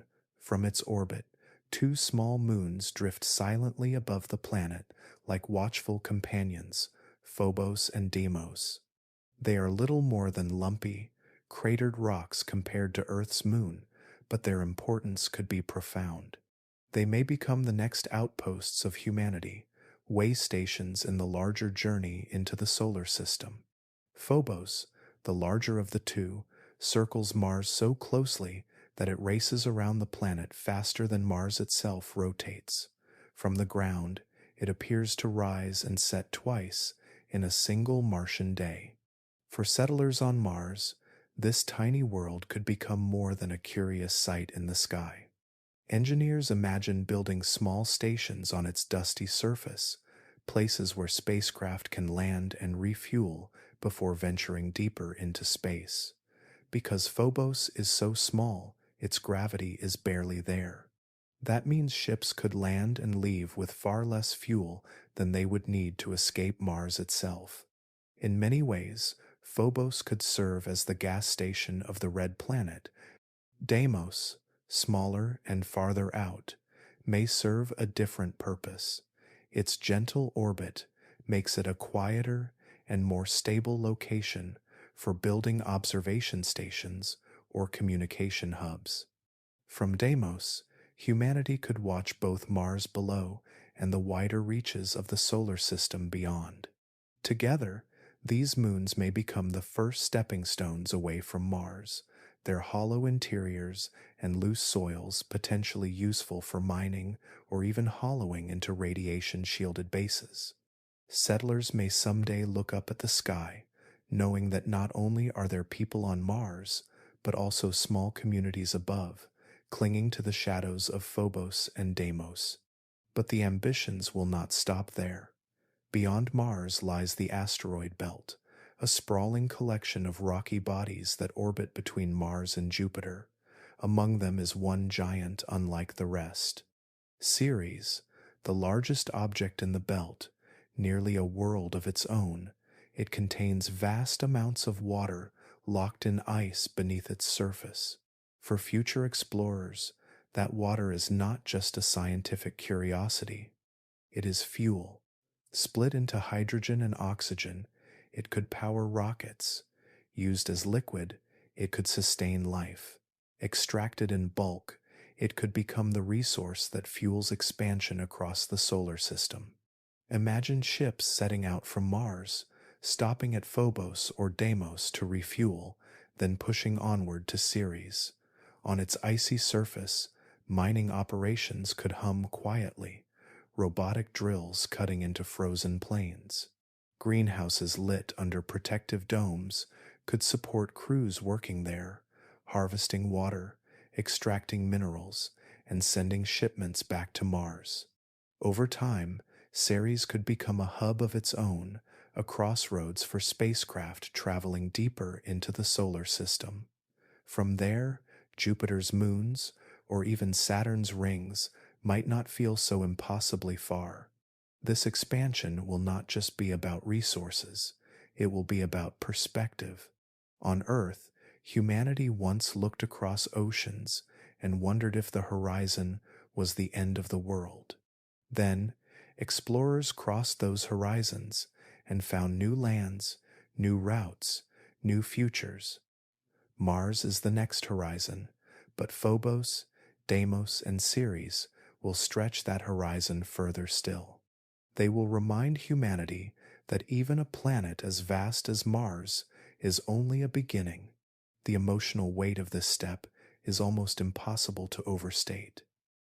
Imagine a Martian child, grown tall under the light gravity, looking up at the night sky. To them, Mars is home, not Earth, and above their sky, tiny specks of light will not be unreachable mysteries. They will be places with names and purposes. My cousin works on Phobos. My friend's family mines ice on Ceres. For them, the solar system itself will feel like a neighborhood. But this expansion will also deepen the risks. Every outpost built further from Earth stretches the tether thinner, supply lines grow longer, communication delays increase. A breakdown at a base on Phobos might take hours or days to repair, with no quick help from Mars below. On Ceres, the distances would be even greater. The silence of space will become heavier the farther humanity goes. Yet, even with these dangers, the drive to expand will not stop. Mars will provide the first proof that humanity can endure on another world. Its moons and the asteroids beyond will be the proving ground of whether that endurance can extend into true interplanetary life. Each new outpost, each new mine, each glowing dome on a barren rock will mark another step away from dependence on Earth, another step toward becoming a civilization that belongs not to one planet, but to many. And as humanity spreads outward, the question of reshaping Mars itself will begin to burn brighter. Can the red planet, so cold and thin in air, ever be made more Earth-like? Or will it remain a world of domes and tunnels while we dream of terraforming skies that may never come? For as long as humanity has gazed at Mars, there has been a dream whispering at the edges of imagination, not just to visit the red planet, not just to live within its domes and tunnels, but to change it, to breathe its air, to walk under a blue sky, to feel the warmth of sunlight on bare skin, the dream of terraforming. The idea of transforming Mars into a second Earth has appeared in science fiction for generations, and now scientists are daring to ask whether it might one day be more than fantasy. The basic idea begins with the atmosphere. Mars has one, but it is thin and weak, made mostly of carbon dioxide. It offers almost no protection from cosmic radiation and almost no pressure to keep liquid water stable on the surface. For humans, it is as hostile as a vacuum. To make Mars habitable, the atmosphere would need to be thickened and warmed. One proposal is to release super greenhouse gases, compounds far more powerful than carbon dioxide or methane, into the air. These gases would trap heat from the sun, raising temperatures, melting subsurface ice, and potentially filling valleys with water. Slowly, the frozen deserts could thaw, the air might grow denser. Mars could take its first steps toward resembling a place where humans could survive without a suit. But this idea, as elegant as it sounds, faces immense challenges. Mars does not have the natural defenses that Earth enjoys. Our planet is shielded by a magnetic field generated by the churning of its liquid core. This invisible bubble deflects charged particles from the sun, protecting the atmosphere from being stripped away. Mars once had such a shield billions of years ago, but it died when the planet's core cooled and its magnetic field faded. Without that shield, solar winds constantly sweep through the Martian skies, carrying away gases into space. Any atmosphere we try to build up could slowly leak away into the void. Even if we managed to warm the planet with greenhouse gases, that atmosphere might be temporary, bleeding off into silence. Some scientists have suggested radical solutions, such as building an artificial magnetic shield in space positioned between Mars and the Sunday. In theory, this could deflect solar winds and preserve an atmosphere. Others imagine massive orbital mirrors focusing sunlight onto the poles to melt ice faster. The scale of such engineering projects, however, is staggering. They would require resources beyond anything humanity has ever attempted, on a timescale that could stretch not for decades, but for centuries. So for now, the reality will remain much smaller and more contained. Instead of wide open skies, humanity will live under domes. Giant bubbles of steel, glass, and advanced polymers will create pockets of Earth on Mars. Inside, settlers will breathe recycled air, grow crops, and feel the illusion of an open world, while the true sky outside remains red and barren. Underground tunnels will offer even stronger protection, their thick walls shielding life from radiation. These domes and tunnels will not change the planet itself, but they will change the experience of living on it. Within their boundaries, Mars will begin to feel less like a prison and more like a home. Yet the dream of terraforming will not fade. Human beings have always imagined reshaping their surroundings, from building cities in deserts to reclaiming land from oceans. Mars will inspire the same hunger. The idea of transforming an entire planet will linger in every greenhouse, every dome, every walk under the stars. Perhaps one day, centuries from now, children will breathe air on Mars without machines. Perhaps rivers will run again in its valleys, and oceans will glimmer where now there is only dust. For the first settlers, though, the dream will remain just that, a vision of what might be. Their reality will be fragile glass above their heads, humming machines in their walls, and the knowledge that the true Mars remains a wilderness pressing in from all sides. Still, Within that fragility lies something extraordinary. Because even if the skies remain red and thin, the presence of life itself will already be the greatest transformation Mars has ever seen.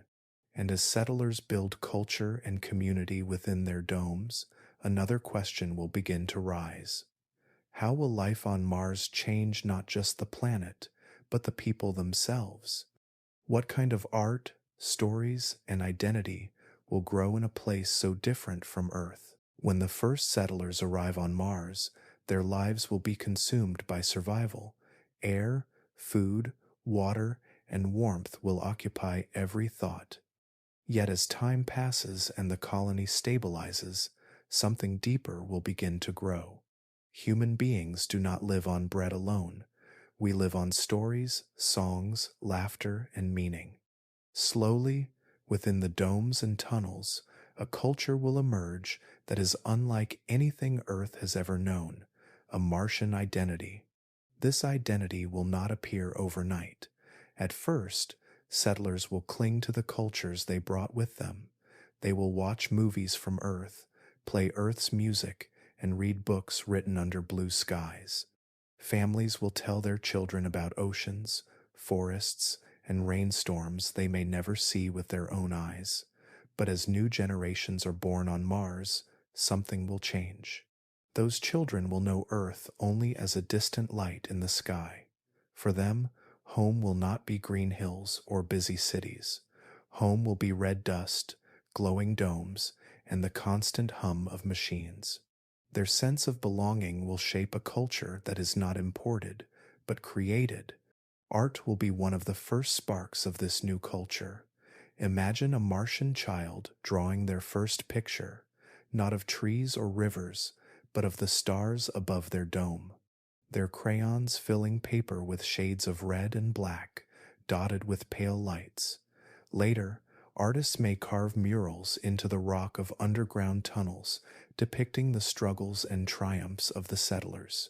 Paintings may show domes glowing like lanterns in the desert night, or the first footprint pressed into the dust. Martian art will not just reflect survival, it will celebrate resilience and the beauty of life in a place where life should not exist. Music, too, will take on a new character. Within airtight chambers and pressurized halls, sound will feel different, more intimate. Instruments may be adapted to fit the acoustics of enclosed spaces. Guitars and violins might sound softer, while electronic music could echo with eerie resonance against metal walls. Perhaps settlers will invent new instruments entirely, shaped by the environment they live in. Songs might carry themes of longing for Earth, but also pride in enduring Mars. The first Martian lullaby sung to a child born under a dome could become as iconic as any ancient folk song from Earth. And then there will be stories. Human beings are natural storytellers, and on Mars those stories will carry even greater weight. Around mess tables, or inside quiet gathering domes, settlers will share tales of their arrival, the long journey across space, the fear of storms, and the joy of survival. Over time, myths may form. Perhaps the great dust storms will be given names, treated as characters in oral tradition. Perhaps the first explorers who braved the Martian night will be remembered as legends. The most powerful shift will come when the first story is told not about Earth, but about Mars itself. The first story told by Martians, about Martians. Media will also evolve. With communication satellites orbiting Mars, settlers will eventually create their own broadcasts, radio shows, podcasts, or even streaming channels made on Mars for Martians. These will not just share news, but entertainment and community. A Martian comedian may tell jokes about airlock malfunctions. A local reporter might cover the building of a new dome. A filmmaker may shoot the first movie entirely on Mars, using the landscapes of the red planet as a backdrop. The cultural output of Mars will become its own treasure, proof that life has not only survived, but thrived. As identity grows, it will bring new rituals and traditions. Birthdays celebrated under artificial skies may feel different. Holidays could blend Earth customs with Martian themes. Imagine a dust day where settlers honor the first landing by sprinkling red sand in symbolic patterns, or Dome Day, marking the expansion of safe spaces with music and shared meals. These traditions will tie the community together, offering comfort in a place where isolation is always near. In time, Martians may feel as distinct from Earthlings as any culture does today. They may see themselves as pioneers, forged in hardship, stronger because of where they live. Their accents may change, shaped by the enclosed acoustics of domes. Their slang may drift from Earth's languages, giving rise to words unique to Mars. Identity will grow not just in art or media, but in the way people speak, eat, and dream. The emotional weight of this transformation is profound. Imagine a child born on Mars who grows up hearing stories not of ancient kings or earthly revolutions, but of the first settlers who carved a city into rock and glass.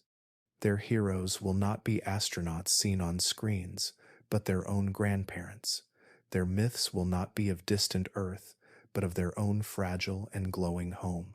And as this Martian culture deepens, it will set the stage for something larger.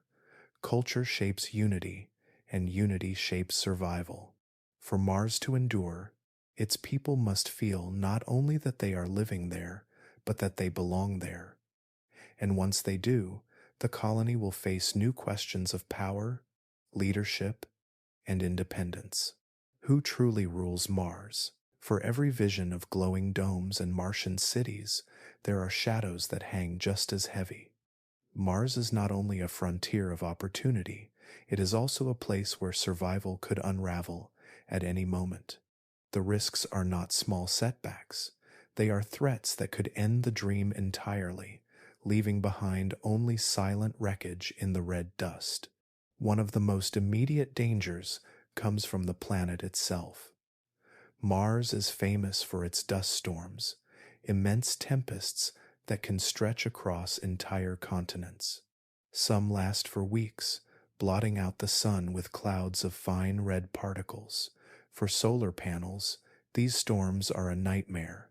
Power can drop to a fraction of what is needed, and batteries, no matter how advanced, may not last long enough to carry the colony through. Dust does not just fall to the ground like sand. It lingers, it coats every surface, and it seeps into machinery, clogging joints and grinding gears. Even domes and life support systems could be tested by the constant abrasion. A single storm strong enough, long enough, could bring power down and suffocate a settlement that depends on every watt of energy to keep air flowing. Beyond the environment lies the fragile chain of supply that will link Earth and Mars. Every colony in the early years will depend on shipments from home. Spare parts, medicines, specialized foods, and technologies too complex to produce on Mars will all have to come from across millions of miles of space. A missed launch window could mean a 2-year gap before another ship arrives.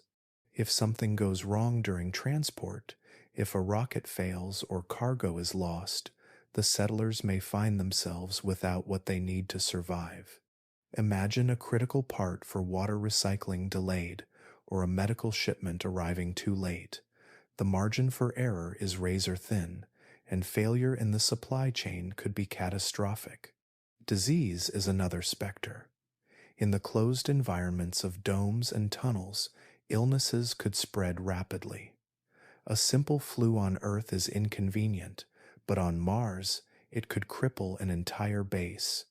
With no hospitals nearby and limited medical staff, even small outbreaks could become deadly. There is also the unknown of how human bodies will respond to long-term exposure to Martian conditions. Lower gravity, radiation, and stress may weaken immune systems. A disease that is manageable on Earth could strike much harder in an already fragile community. And then there is the human mind. Life on Mars will mean isolation, confinement, and monotony. The view outside is endless desert, the air unbreathable, the sky often dim and silent. Settlers will live inside small spaces with the same few people, day after day, year after year. On Earth, even prisoners can look at the open sky, hear the sounds of wind in the trees, or feel rain on their skin. On Mars, none of that will exist. Psychological strain may build slowly, like a pressure that cannot escape. Loneliness, depression, and conflict could emerge in ways no machine can fix. History has shown in polar expeditions and space stations that stress fractures in the human psyche can be as dangerous as broken machinery. A single breakdown in judgment, a single act of violence or despair, could put many lives at risk in such a tightly interdependent environment. And even if settlers endure storms, shortages, and the weight of isolation, another challenge waits on the horizon. Politics. Mars will not exist in a vacuum of governance. Earth's nations and corporations will invest in its colonies, and with investment comes control. Yet, as the population on Mars grows, settlers may feel they deserve their own authority, their own voice, their own rules. History is full of examples of colonies that resisted the grip of distant rulers. Tensions between Earth and Mars could one day erupt not just in debates, but in open conflict.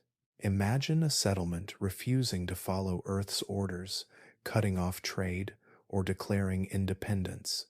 Political strife could fracture the fragile unity needed for survival, and unlike on Earth, where borders and governments can bend and shift, on Mars, one mistake in judgment could mean collapse for everyone. The risks that hang over Mars are not distant, unlikely events. They are daily companions. Every breath inside a dome is a reminder that outside, the planet is hostile. Every shipment from Earth is a reminder of dependence.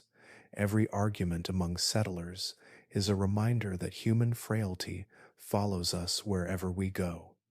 These dangers are part of the price of becoming a multiplanetary species. And yet, despite them all, humanity will continue to push forward.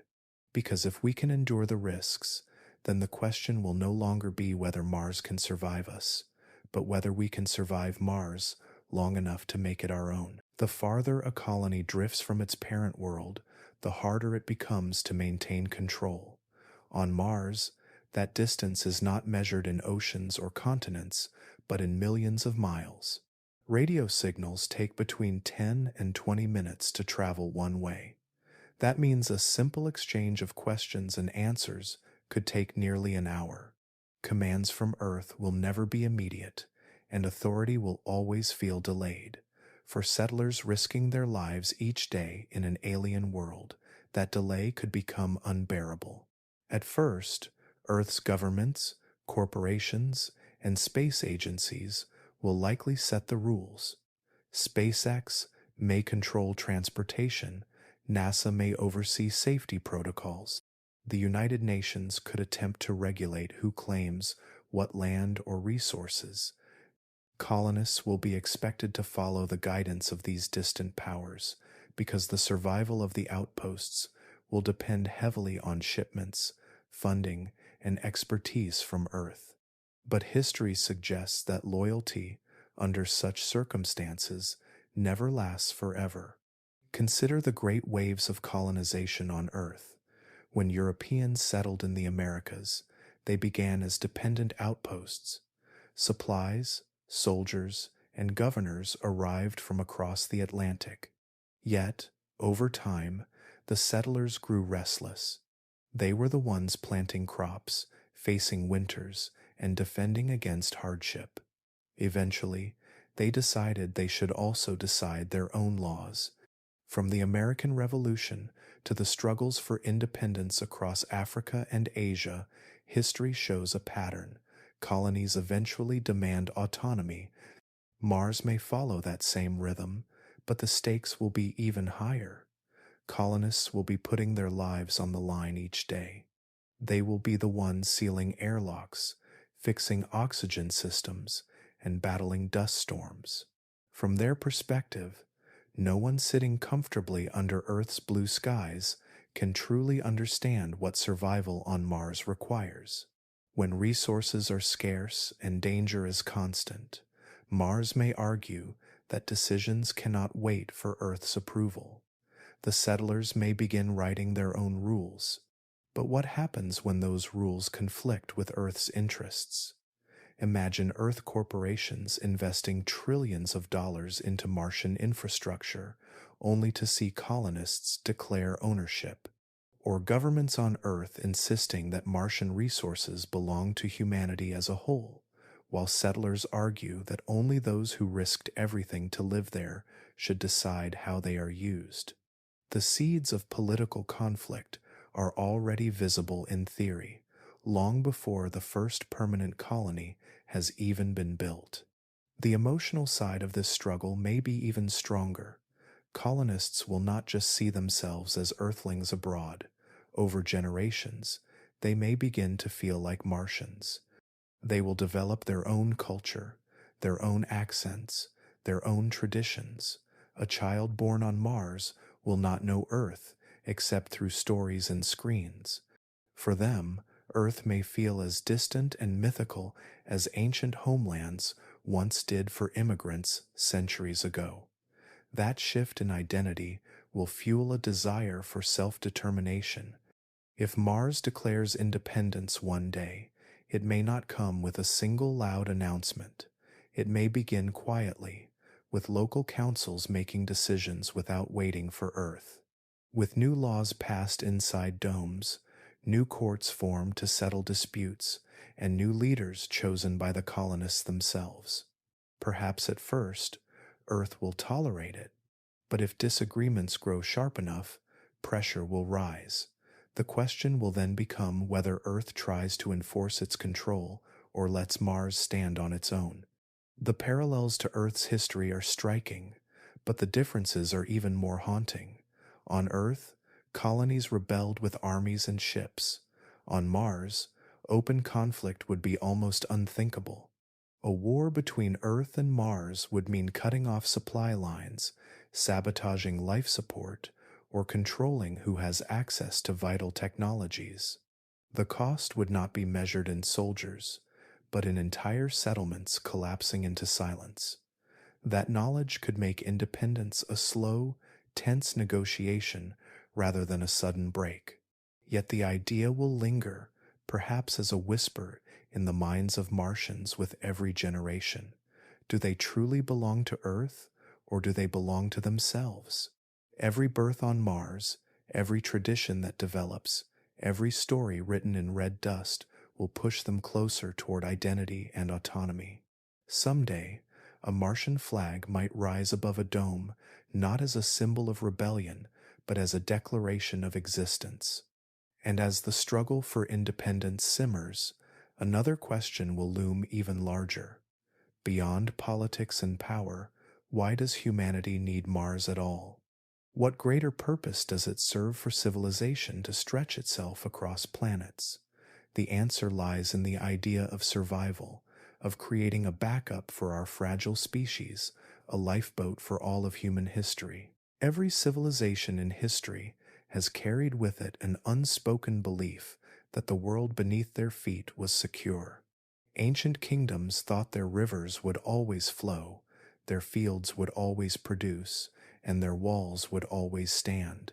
Yet time after time, nature or conflict or disease swept them away.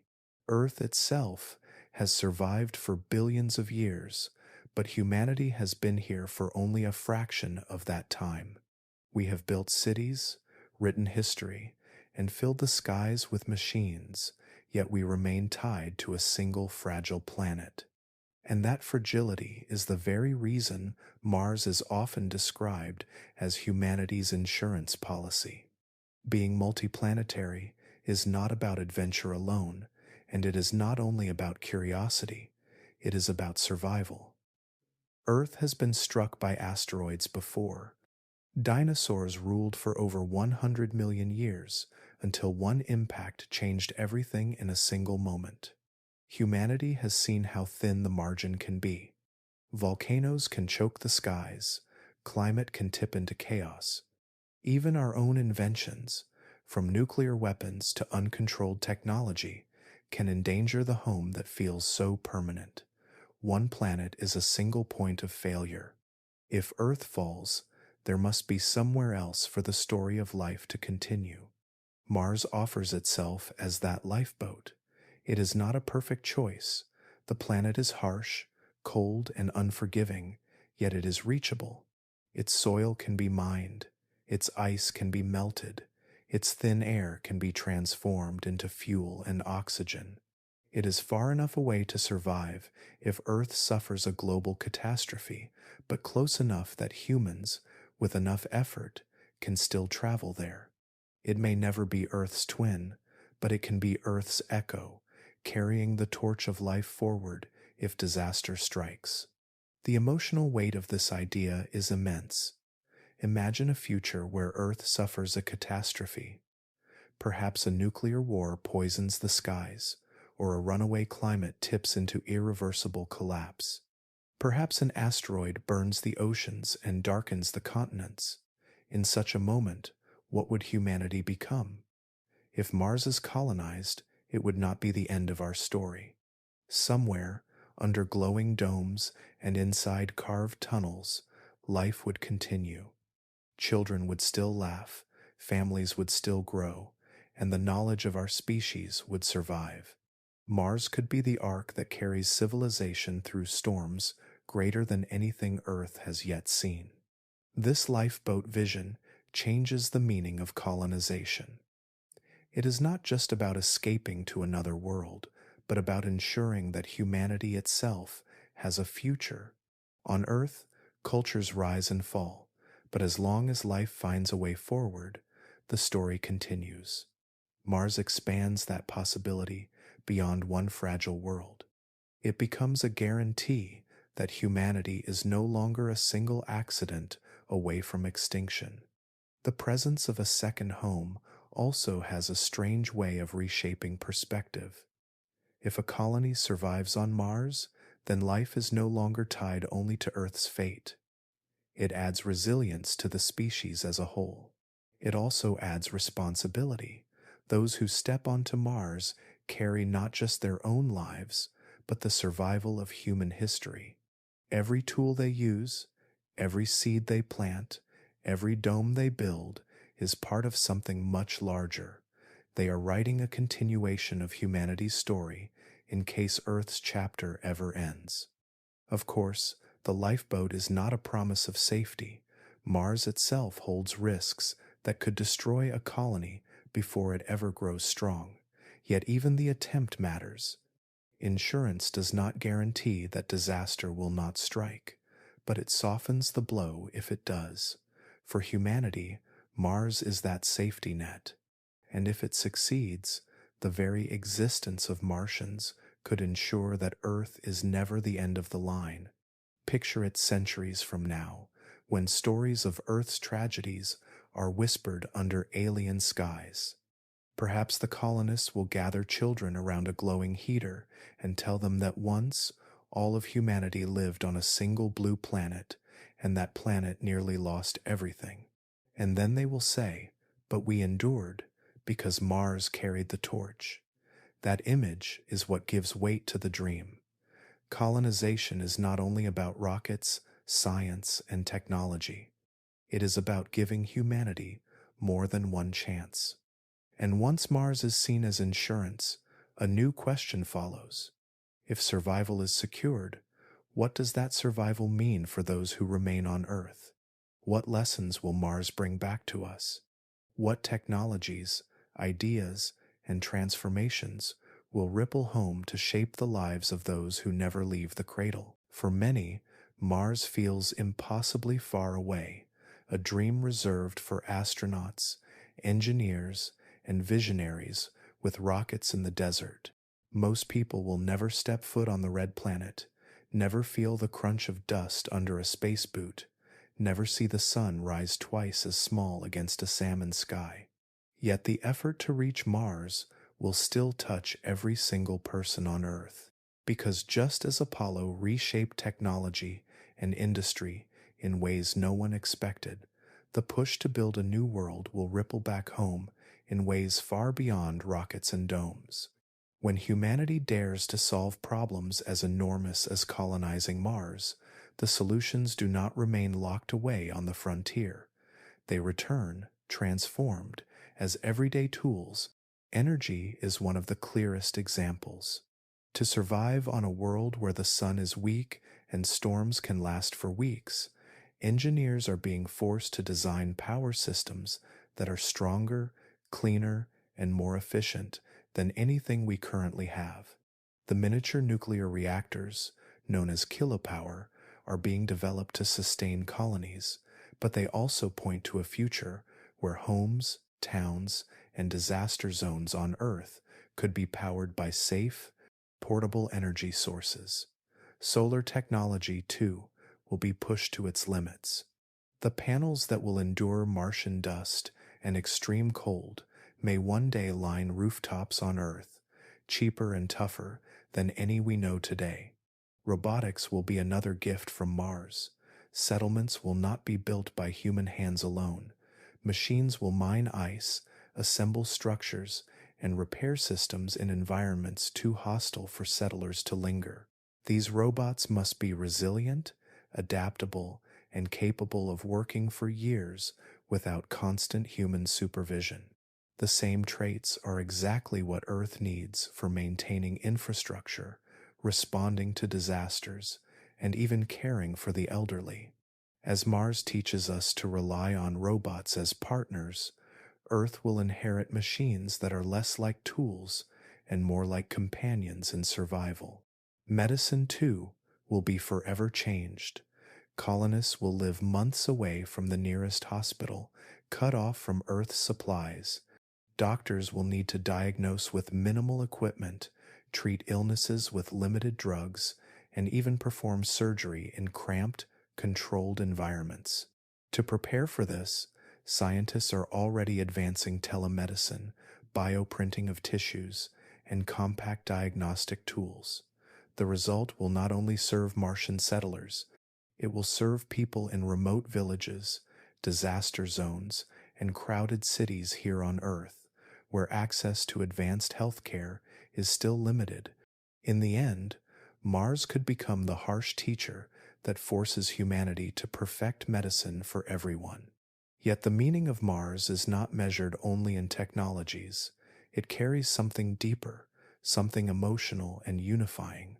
For centuries, humanity has fractured along lines of nation, language, and belief. But the red planet is too vast, too dangerous, and too demanding for one flag to conquer alone. To succeed, it will require collaboration between governments, corporations, and people across the globe.